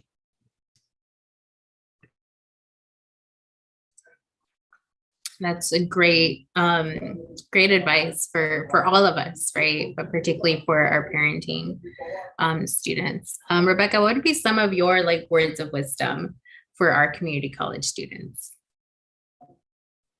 Definitely, I want to echo what Brenda said about asking for help because that's never been an issue for me. I grew up, my mom was a Karen big time. So lucky for me, I got to see that very privileged and kind of entitled mentality. And it's go out there and get it, you deserve it. And so that was really my mentality when it came to my academic life. I was still very much quiet because I think imposter syndrome and definitely shame around being a parent because there's not a lot of, it's just, if it's either not discussed or there's shame. There's literally you made bad choices. Why are you here? You're you're backwards. You should have been here. But it's just a lot of that. So I think that I would say, do not have shame around either, whether it be, period, overall. Shame is just a purposeless feeling. So I would say don't have it at all, but definitely when it comes to being a parent or asking for help, if that's what you need, you are deserving of that help and that assistance. And as Brenda mentioned, if you ask, someone will be there. I will be the person to say yes. I took on someone's kid, as she knows. Similarly, someone literally sent me a message hey, we don't know each other, like sent an email, like, will someone bring my kid to school in the morning? I have a 7 a.m. class. And this is just another parenting student that I didn't even know. And I'm like, oh, I'm a morning person. Drop that kid off at my house in the morning and I'll walk them to the childcare. And this happened for like a year. And then I needed someone to, we had our 8 a.m. meetings, which, woo, that was rough because I had an 8 a.m. class. So baby, I was there 12 hours a day and taking the bus, and it was terrible. So, with that, it's like, then you have someone to lean on, and it's not even an expectation, but it's more about reciprocity. Like, I'm going to keep giving because I'm always receiving. And so similarly with any parenting, I would say that's the shame thing for sure. And the make sure you are giving, but also you are deserving of receiving as well. So just always have that in mind, because we need to remind ourselves, I think, as parents, particularly, we are, nurturers and we are givers, and that's kind of our mentality. So we have to learn that we also are deserving of receiving. So that's what I would leave y'all with. Yes. And Tristan, I'm not sure if you're able to share with us at the moment, but any words of wisdom that you would like to share with our scholars?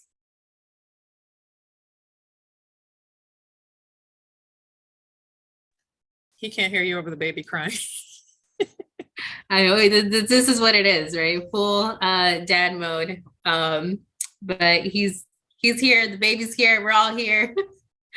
And I'm not sure if there's any other questions, either from any of my colleagues, anyone from the audience. Again, this is your time, your space. We have a few more minutes left. I can continue grilling these folks, but I'd rather hear from you, right? Or what are some of your particular questions? I do have a question, and I just want to say thank you so much for all of you to be here. Brenda, Rebecca, we go way back, and I'm just so proud of you. I just wanted to say that because I'm just so proud. Like, I literally was there at the beginning when all of this was happening, and just to see your growth and where you're at now and everything, it's very inspiring to me and to everyone, just to see you and thriving and shining and just doing your thing. Rebecca's over here, I'm over here planning, like, I'm gonna go shopping. Like, I'm like, what am I gonna do for myself today? I want to do this, I want to do that. Like, there's so many things I want to do. But I did want to take it back to, as you know, our students are from community college. What is that one program that you would say you have to get on this, like, at your community college? Like, if you can name that one program that they should go and ask about, what would that program be?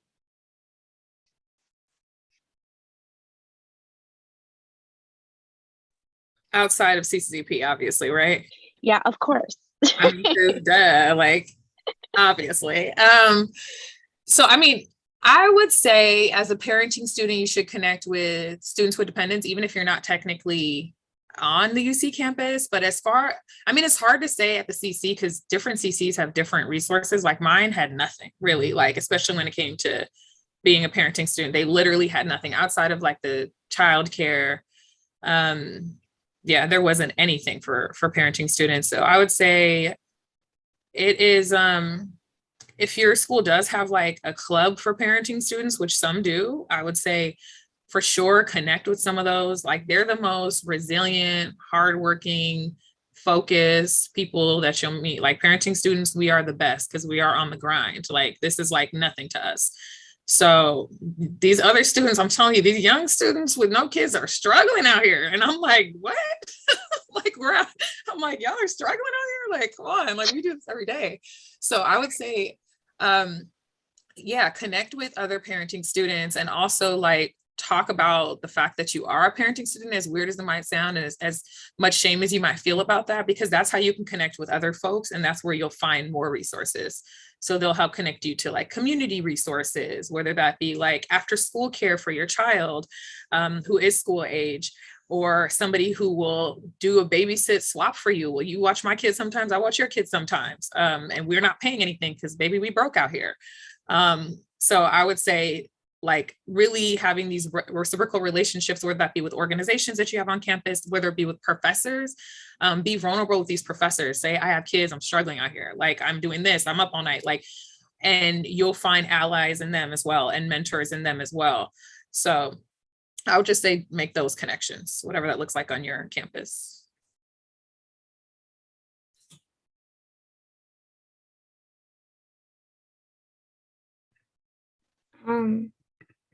So it's hard to think of one program that helped me specifically as a student parent as a community college besides Triple CPE, because it was the only program out there for me.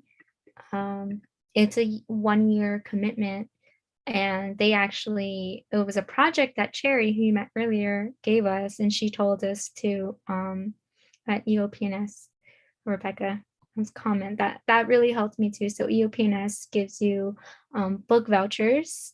You do have to qualify. And also I utilize CalWORKs. So for that one, you do have to be receiving government cash aid. But what CalWORKs would do, if you don't qualify for EOP&S, you can get your books paid through CalWORKs. It can be not just books, even your graduation cap and gown, anything you need for school. You give them a receipt and they reimburse you for everything, and they give you money for gas. Yeah, so those 2 programs really helped me, but you do have to be eligible for them, and usually you have to be low income. So I feel like a program that I wish I had known as a community college student, but I learned after I transferred to UCLA, I learned about Raise the Bar, who I'm not trying to be biased. I just so happen to work for them now.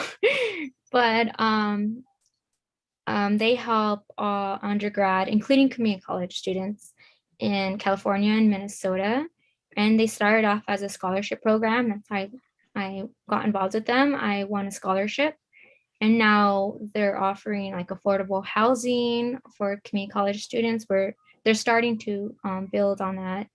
So affordable housing, mental health services, emergency grants, and scholarships. And like I said before, it was specifically only for single parent students, but now their mentoring program is open to student parents. So I really like that, because there's so many programs out there, but you have to be eligible. And I feel like there should be more programs that have less requirements and more support. Can you please write down the program's name in chat? Sorry, I couldn't just hear the exact name. Yeah, I was going to say the same thing. Brenda, if you can drop the Raise the Bar, because that's something that's newer. And yeah, we would love to get more information, and if our students want to get involved. Yeah, the website's on the chat box. Awesome. Thank you. Great. Well, this concludes our time. So I want to thank all of our panelists. If y'all can unmute or use your reactions and give them a big, huge round of applause, hearts, confettis, flowers, all the things. We are super grateful that you spent some of your morning with us today. It's always wonderful to see you. Very, very proud of all of your accomplishments. Thank you for always, being a great part of CCP. Thank you for all your contributions that you've done to CCP and for continuing to pay it forward. So we're just super grateful for your time. So thank you, Rebecca, Tristan, and Brenda. Thank you. Enjoy LBC, Rebecca. Oh, you know I will. Everyone have a wonderful day. Thank you for coming. Awesome. Thank you so Thank you. much. And that brings us to our next portion of our programming, and that's actually the programs and services that are at our community colleges. And EOP&S is in the house, which I'm super excited. And I know that Brenda kind of briefly touched upon it, and also Rebecca, and the importance of it. And I know they made a difference in my life when, as a parenting student, when I was at my community college. And I was part of it as well. And they helped me so much with like the extra stuff. And we have someone here from ELAC, Stephanie Vasquez. Thank you so much for joining us. We actually kind of talked briefly upon EOP&S and the importance that it is for a lot of our parenting students, and many of our parenting students don't know about it. So thank you so much for being here, Stephanie. If you can tell us a little bit about EOP&S at ELAC. Hi, good morning, everyone. My name is Stephanie Vasquez. Thank you so much for allowing me to be in this space and sharing this space with you. So I do work at the EOPS program. I've been there for about 5 years, and basically my job is to help students reach their educational goal, whatever that looks like, whether you want to get a certificate, AA, or to transfer. That's what we're here to do. I heard that they were talking a little bit of it. I'll go ahead and share my screen. I have a flyer here. We are accepting applications for students who are taking summer classes. So we do have that available. What we offer is services, like I said, that are going to assist you reaching your goal. And a lot of our students, their goal is to transfer. So we assist them with that. You know, what classes do you take? What programs are available? And what the steps are needed to go ahead and apply and get into these 4 universities. So some of the resources that we have available is personal and academic counseling. We have transfer assistance. We have, one of our favorites is the one-on-one tutoring. Right now, our tutors are amazing. You get that one-on-one tutoring and it's completely free. There's no charge. We have math, English, science, and Spanish tutoring. One of the classes that are really hard for our students is like maybe statistics. The maths are always a little difficult, but our tutors are so dedicated. I've seen some of our students go from like a D or a C letter grade to a B, all the way up to an A. So again, it just shows the dedication that the tutors have for our students, and also the resilience of our students, that they meet with a tutor and they're able to elevate their grades. What another great resource that EOPS offers, and that is really popular among students, is the book voucher. Books can be so expensive, and from what I understand, they're just going up in price. So what we'd like to do is we like to take on that cost.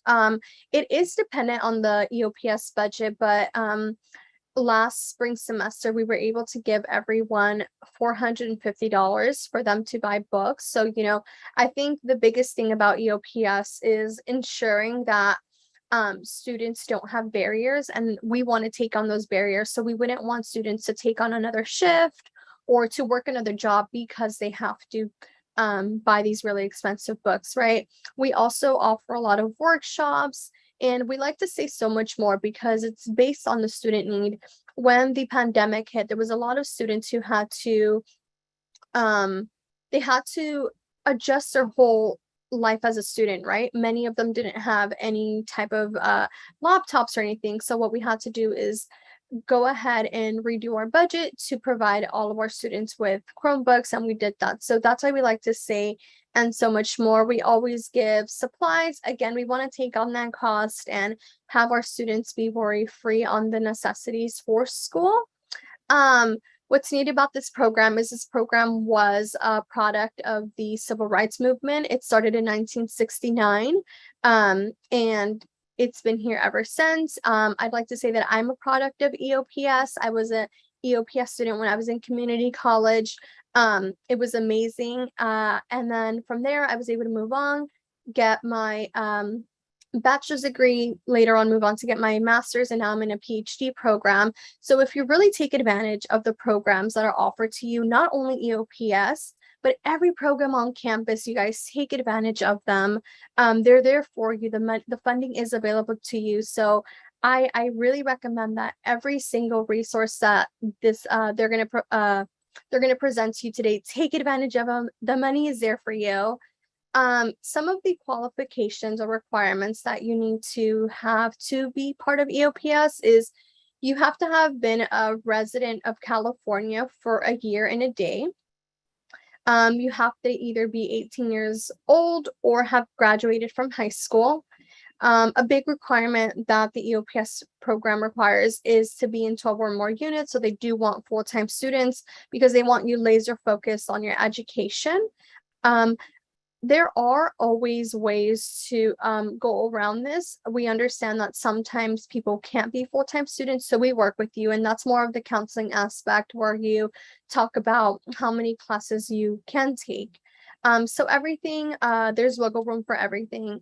You do have to receive a Board of Governors waiver. You have to have less than 70 units. I know some students like to come back to community college.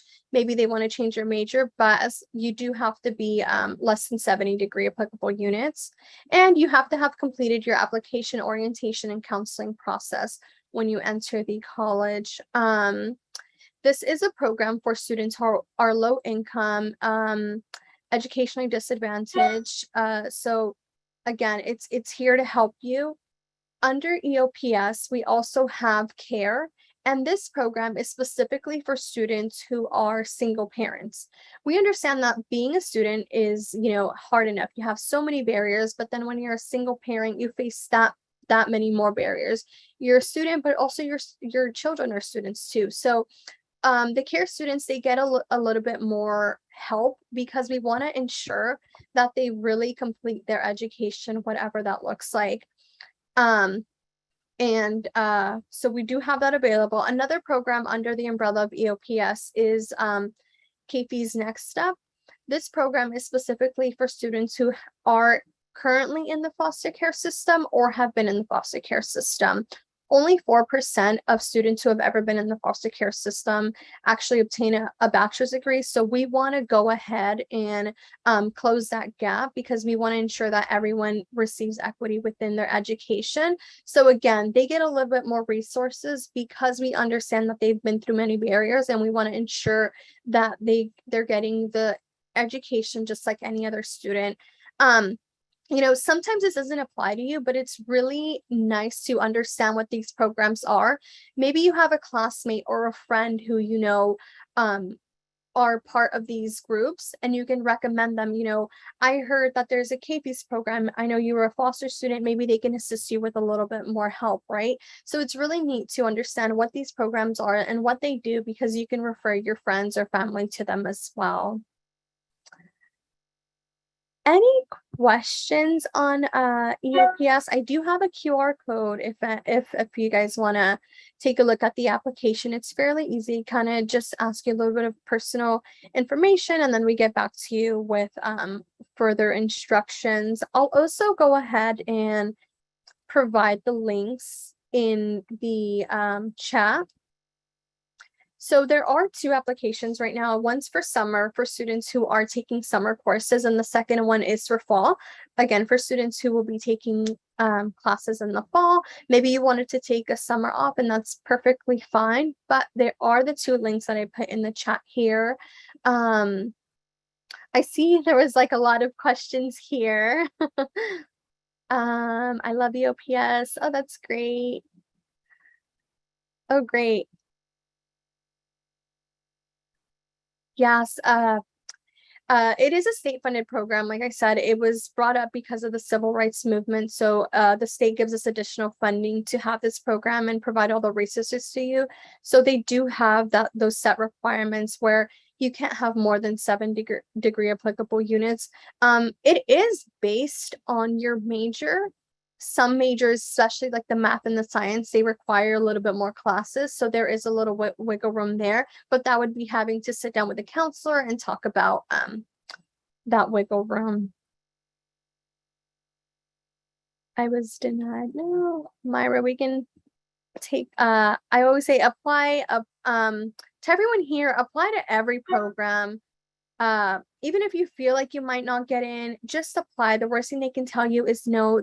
I always say try, because again, the resources are there for you. Go ahead and take advantage of them.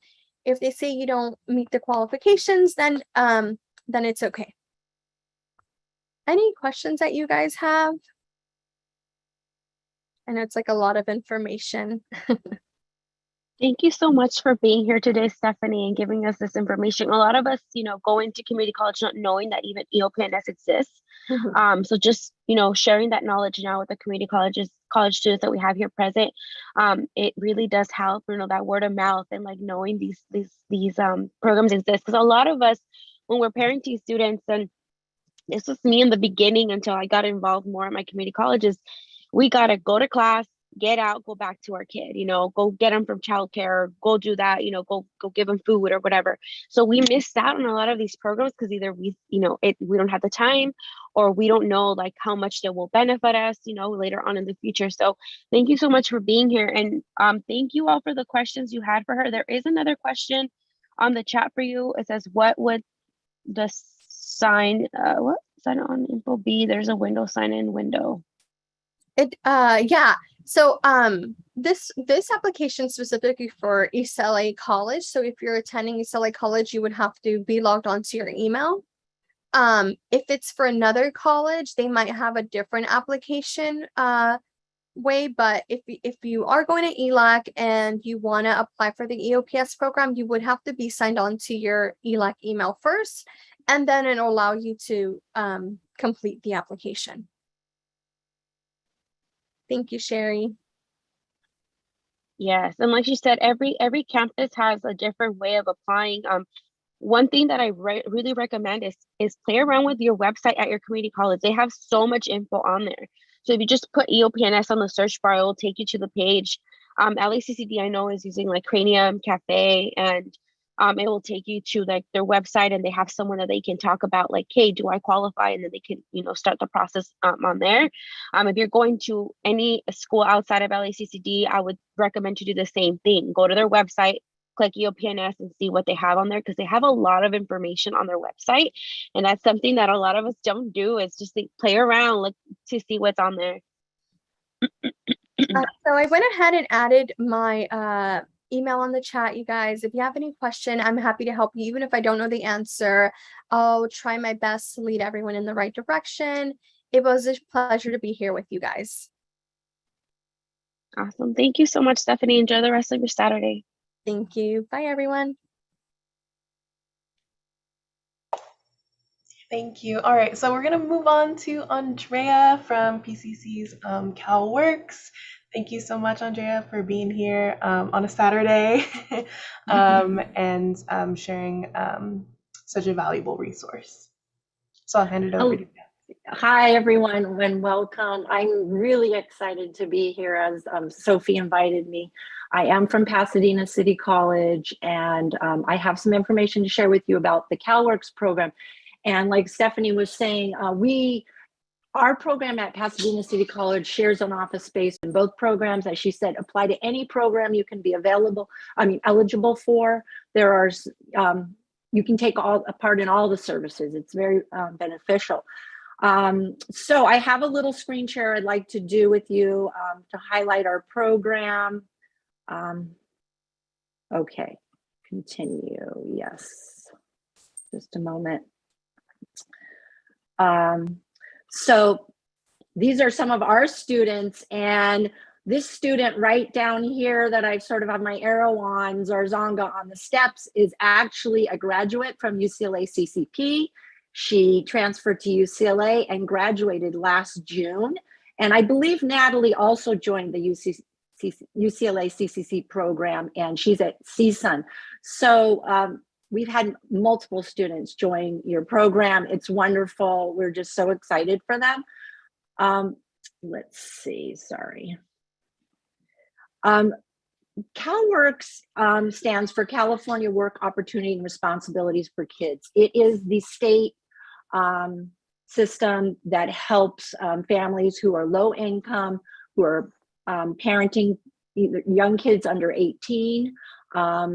And you need to apply first to the county or your county to see if you're eligible, because that's how we service our students. They need to be getting cash aid for themselves and at least one of their children. So you receive cash aid benefits. Some of you may be receiving that now, and maybe you don't know that your college, your community college, actually has a CalWorks office that can service you. It's at all 114 community colleges in California.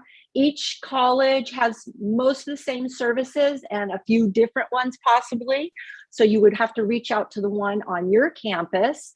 And if you want to apply, go to LA County Department of Social Services. If you're in a different county, you would go to that county website. And part of the program to help students in school is called the GAIN program. It's called for Greater Avenues of Independence. And through that program, you can get a variety of services. You can get subsidized employment, community services, mental health, domestic violence, as I said, substance abuse, job search, but they can also support you to go to school. And that's what our students are doing. They've chosen as their activity to go to school. And we at the college work for the college to support our students who are in this county program. So if you're already receiving cash aid, go to your school CalWORKs office and ask to apply, or go on the website, as they said earlier, and find out who to call, whatever, to come over. If you haven't, apply to the county first, but it's always good to go to your college and ask more questions about how the whole process works. They can tell you. And let's see, sorry. So once you're in the program with the county, then they will refer you, tell them you're going to school, they'll refer you to your college. So students get referred to us, and then we walk them through the whole enrollment process. These are things that the county will assist you with, but we help with that, procuring those services. Childcare, they'll provide you for childcare, anything that has to be a supportive service so you can be successful in school. They will pay for your books and supplies, transportation. Most of our students are all getting CalFresh food stamps. As I said earlier, they have domestic violence programs, personal counseling, some homeless assistance, and some campuses like ours, we have a social worker who is helping students who need help with housing. And then the county also has a family stabilization program to help students with. So these are all things you get through the county, but at Pasadena City College, we help students get these services. We advocate for them with their social worker and bridge the gap. You can be on aid for 60 months. As the adult, your children can get it a little bit longer. And there are some requirements of how many hours you need to do on your weekly participation. If you have children under 6 and you're a single parent, it's 20 hours. If you're a single parent with children over 6, it's 30 hours. And if it's a 2-parent family, it's 35 hours. But there are so many things that can count towards your activity, work study or private employment, your class time, study time. So students are most likely able to meet these hours. And sometimes you can get exemptions if you have a DV case or anything else, or housing is an issue. So, and there's a lot of restrictions have been eliminated by law. It's called SB 1232 this past year to make it much easier for parenting students to get the degrees and be self-supporting. And as we know, parenting students, even if you're not in CalWORKs, wherever you are, you're changing lives 2 generations at a time, yours and your child. So at our college, these are the things that we have to support you. So we do an intake and an orientation. We do a needs assessment to find out what you need, so we can refer you to a bunch of campus or community referrals. We have Lancer Care, which is our basic needs office, and we have a food pantry. And as I said, we have a social worker part-time. We have an academic counselor that's dedicated to our students. So you get the needs get your appointments. You don't have to wait in general counseling. Your ed plan's done. And we will reach out to our students who are at risk, refer to tutoring. We don't have tutoring, private tutoring like EOP&S. They do have that one extra service that they get one-on-one tutoring, but we have tutoring at the campus. We do have a success coach at our college who is like a paraprofessional to a counselor, and they can assist you with any of your county issues, applying for scholarships, writing personal statements. And our success coach, the last 2 we've had, have been graduates from Pasadena City College who were in our work study program and then continued on, got their master's. And while they were working on their master's, for higher ed college counseling, they were our success coaches. So we have our third one coming in, and she's actually a just recent UCLA alumni. So we're really excited to just keep that tradition and legacy going. And they understand what our students are going through because they were parenting students themselves, and they can really relate. We have case management, which is, working with the county and helping you with all their requirements, getting you your books and supplies. We have a work study program that I actually coordinate and run. So we have work study opportunities on campus. And the wonderful thing about it is the money you earn does not count against your cash aid. And that's true for any work study, whether you do federal work study or work study through your CalWorks program on your campus. It's considered a form of financial aid. Through our work study program, we are helping students develop their resume, job skills. We have a lot of workshops that we hold to help them become very developed as an employee and skills, but beyond just that. So and priority registration. That should be true for all community college students with EOP&S, CARE, CalWorks. They all get to register the first day. As I said, we have workshops, and we do parenting workshops, financial literacy workshops, stress management. We work well with our personal counseling division, the school psychologists on campus. We also have trainings, welfare trainings with Western Center on Law and Poverty. They help our students advocate for themselves with the county, things like that. And we also just spread the word about other campus programs that might have workshops or training, and send out weekly newsletters about opportunities. And as I've already said, campus resources. And we are opening a family resource center in the fall on our campus, and that will be available to all parenting students, regardless of whether you're in a student empowerment program or not.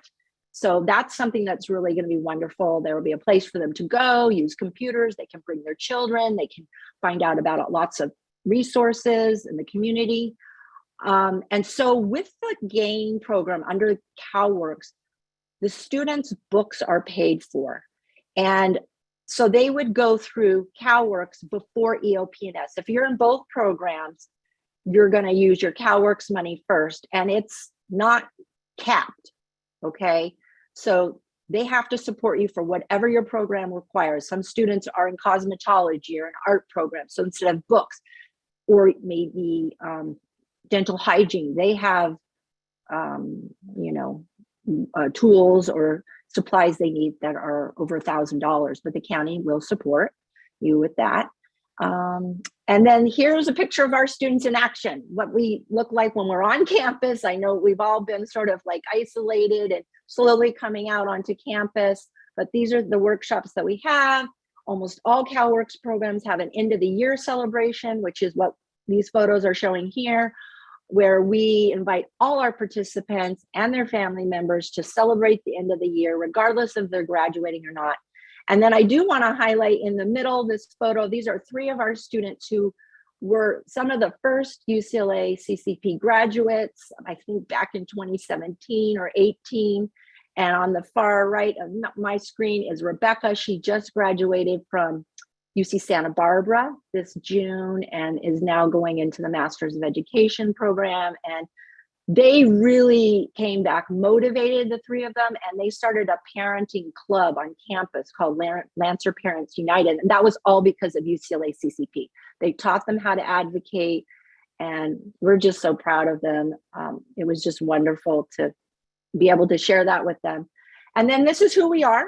This is our staff. So if you're at PCC, come and visit us. And then this is a picture down below of one of our end of the year luncheons and all the students, their parents, and then they had faculty members that were supportive of them that they invited as a guest. So that's it for me. Are there questions? Yes, I'm you have glad a to hear question. somebody was in GAIN and they got help, Lindsay, yay. Or is it Laura? Not sure. Okay, Aurora had a question. I have a question. If you receive CalWORKs in college, can you still receive money and food when you transfer to UCLA? Yes, as long as you have time left on your time clock. So the time clock was just extended, I think in April or May, for 60 months for adults. So that's something that you want to reach out to your county social worker about. And if you went off of cash aid, you can come back on it. The 60 months doesn't have to be consecutive. There can be breaks in that support service. So definitely look into that. And yes, they cannot, in the past, they could cap you at just an AS degree and they didn't want to help you get your bachelor's. Now you can get a master's if you want. As long as you have time on your clock, you can get those services.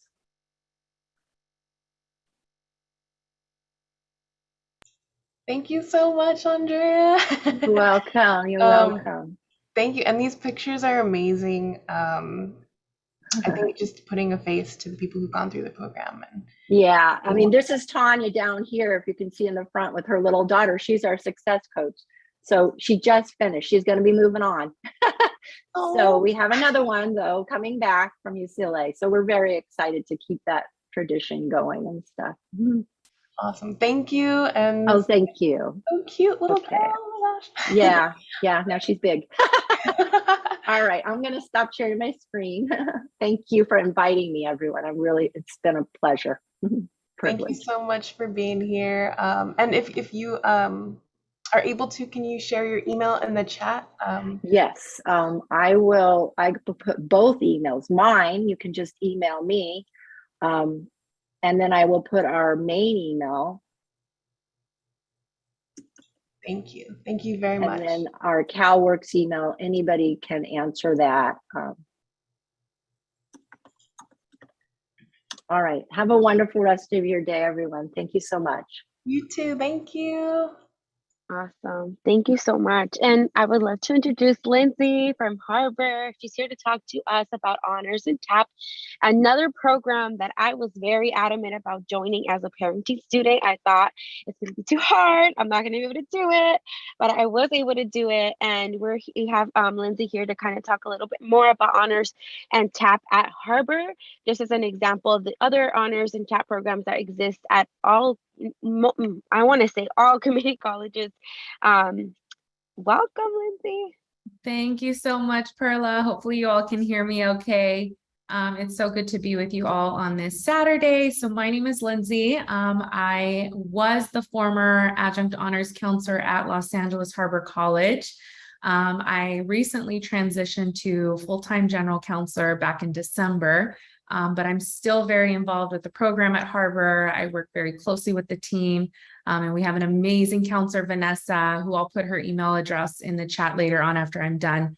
So if any of you are at Harbor interested in learning more, feel free to connect with either one of us. So welcome. So you can see on the screen, we're also known as the UCLA Honors TAP program, so the Transfer Alliance program. Now, maybe you've heard acronyms a lot. TAP is used for your transfer admission planner, what you use to apply to the UCs, but we actually started many years ago with the partnership with UCLA.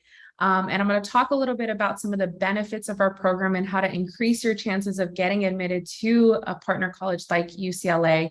And some of our others as well. So what is the UCLA TAP or the Transfer Alliance program? So as Perla mentioned, pretty much any community college out there should have some type of an honors program to help you be more competitive as a transfer student.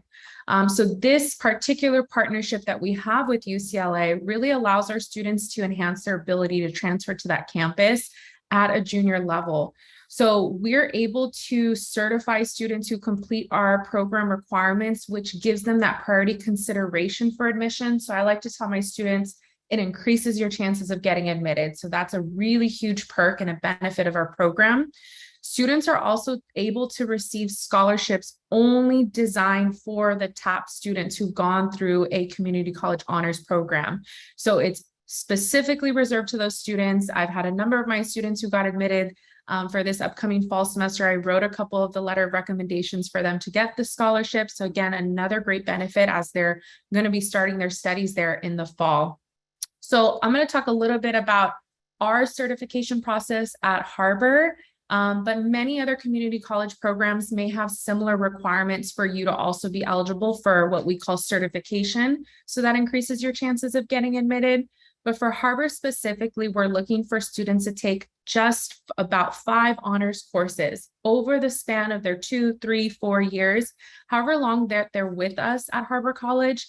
And when you put that into context of all the other classes you're taking, it's actually not that many. I know sometimes students think, oh, if I'm going to join an honors program, I have to take every single class of mine as an honors course.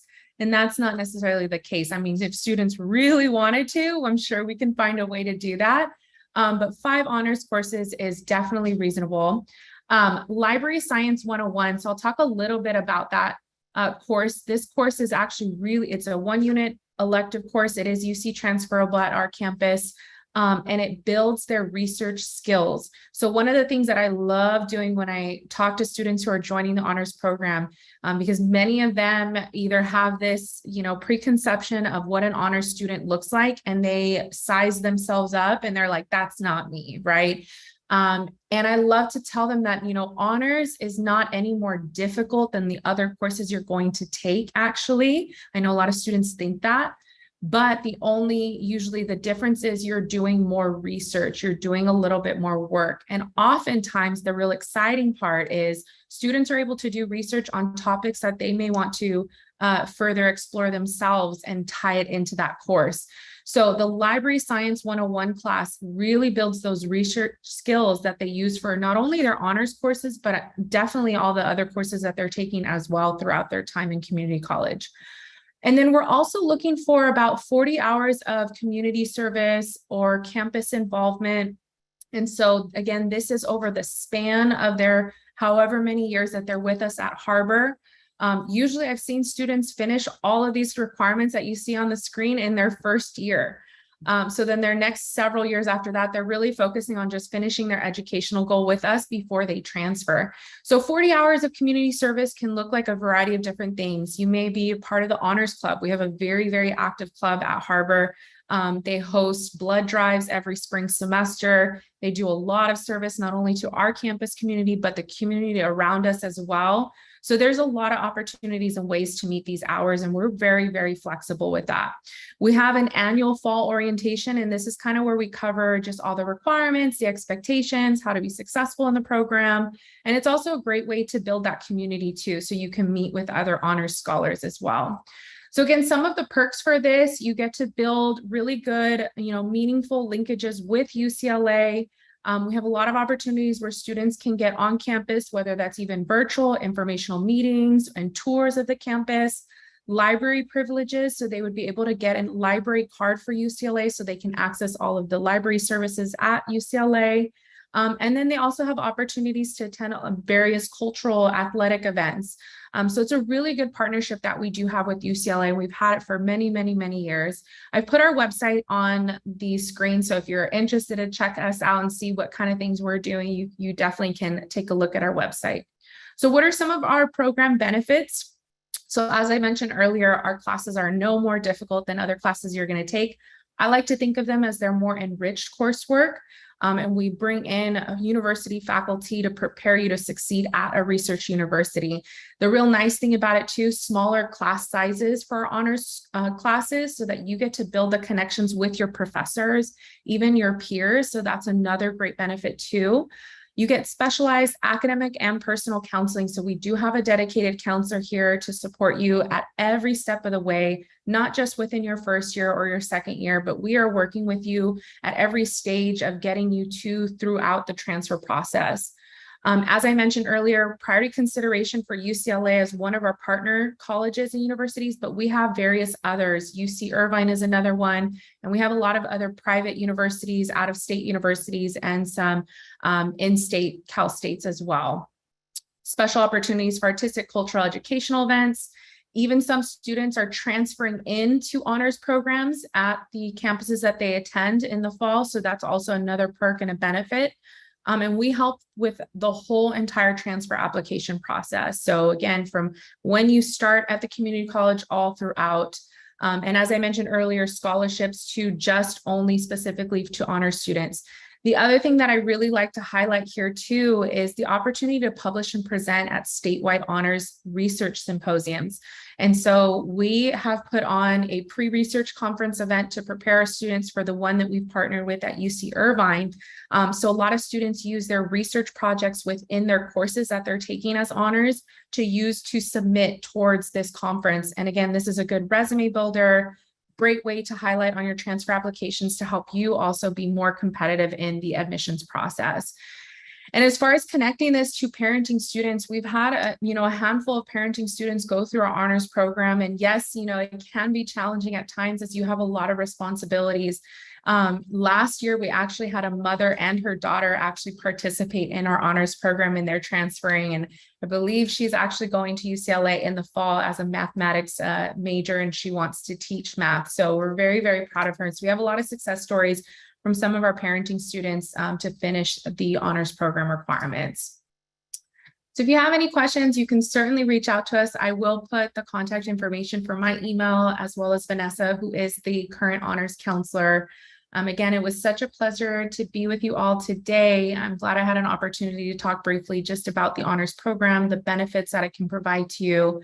I really want, if nothing else sticks from this presentation, just purely think about, you are an honors student. Don't let the fear and intimidation of what you think it might be difficult to do, but it's certainly possible. And I truly believe that the benefits outweigh everything. And the students that have gone through our program have said nothing but amazing things of just their time here at Harbor and even transferring, and how prepared they are because of this program. So thank you. Any questions that any of you might have? Thank you so much for being here today, Lindsay, and informing us on, just honors and TAP in general, as well as what's happening at Harbor and its origins. It's awesome to hear. I wanted to say that there was a question, but maybe not. If no questions, that's fine. I just actually went to get a puppy this morning, a new Australian Shepherd. He's sleeping right next to me, and I got to take him out. No worries, Lindsay. Thank you again for your time, and please enjoy the rest of your Saturday. Thank you so much. Thank you, everyone. Take care. Happy Saturday.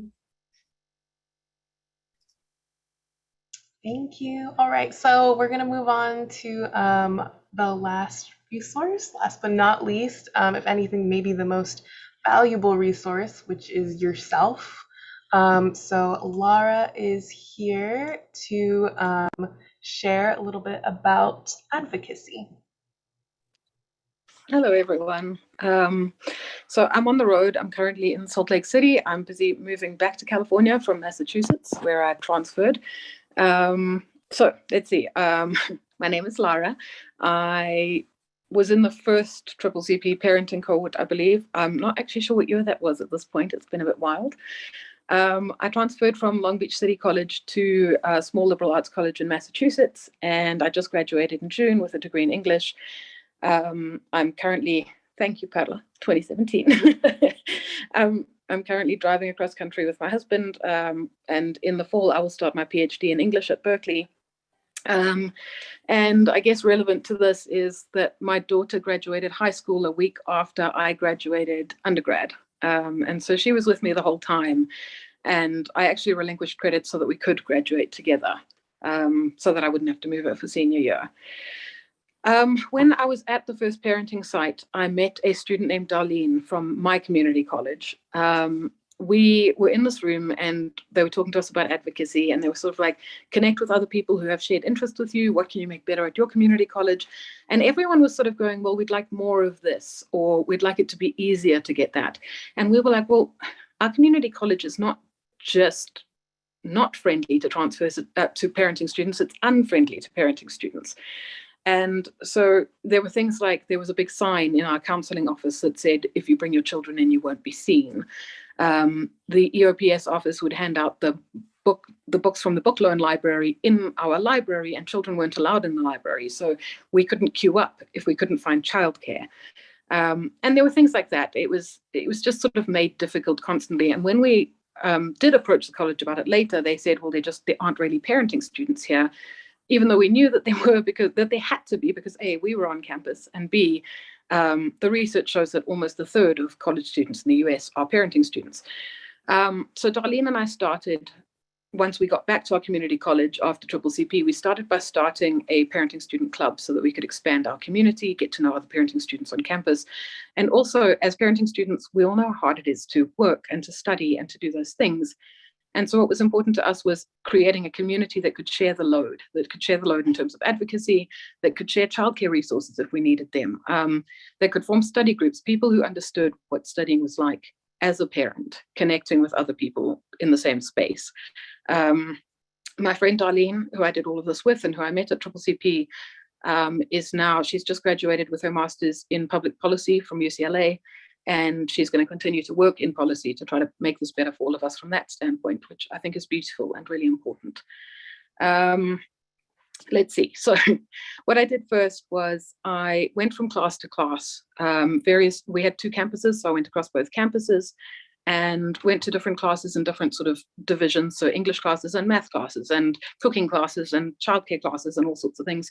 And I did a survey asking if anyone in the room was a parent, and then what resources they thought were most important if they were a parent. And we found that about 18% of the students in those classes across different times and different campuses, etc., were parenting while being students at the school. And the thing that they wanted most was breastfeeding/pumping facilities. So 1, we proved that we were there, that we existed. And 2, we found out what to focus on first. And then we campaigned with the school and with various professors and so on to try to get those lactation facilities. I had a moment where I noticed my math professor was giving tests immediately after our break, and there were 2 students who would go to pump in the bathroom, and he wouldn't move out the quizzes. And so it was things like that. It was actually affecting people's grades. But the school wouldn't budge on it, so I connected with an advocacy group up in the Bay Area and worked with them to sort of lobby for and eventually pass a law saying that these facilities had to be available and people had to have access to them. So I think the collaboration there was really important because through this initial connection at CCCP with Darlene, it was sort of like, well, what do we do with this? What is most important now? But the point is that, that there are still things to do. We could get breastfeeding rooms, or we could get the signs taken down in our counseling center.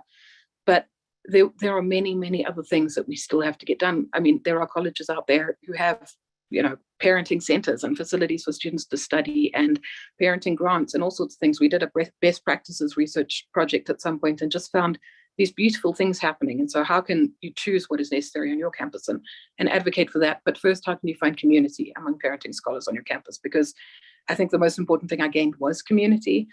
And I think that community carries on the work, not just in someone like Darlene going on to do the work from a sort of actual advocacy job standpoint, but also people like you coming through the program and finding what's important to you, what's important on your campus, building community, and then doing the work that you feel is important to the parenting student community and to people who come after you.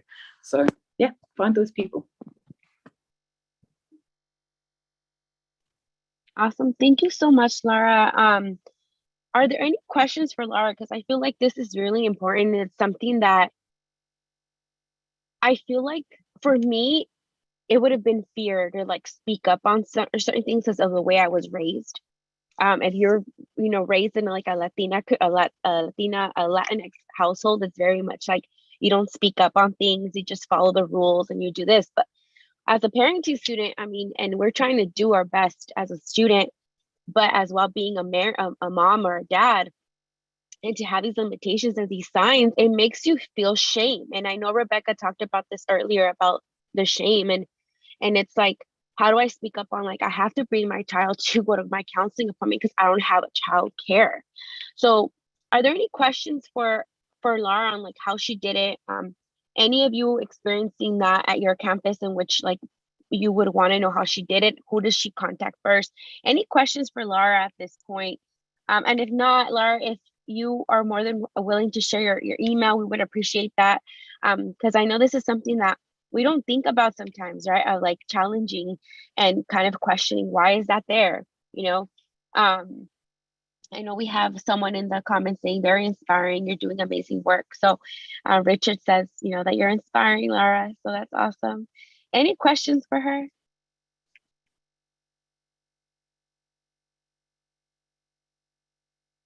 Okay. And if no questions right now, she is going to go ahead and put her information on the chat in case you do want to start something on your campus, maybe a club, right? A lot of our campuses don't have clubs, like a parenting club or something that can potentially convert itself into like a family center. Like the ones that are coming up at Pasadena, at Valley. So Laura, thank you so much for sharing, your advocacy and what you've been working on. And I'm just so proud of you. I met you a very long time ago. It feels like it. And I just, just to see your journey and your pictures on Facebook and just everything you've been doing, I'm just so, so proud of you. Thank you. And thank you. I think a lot of this journey I wouldn't have started on if it weren't for you and CCCP. And so, yeah, having just finally graduated, I think the program was incredible for me and for Darlene and for that whole cohort. We all still keep in touch. And the community we built through that program has been so instrumental to our journey and to any change we've made on our campuses. So thank you.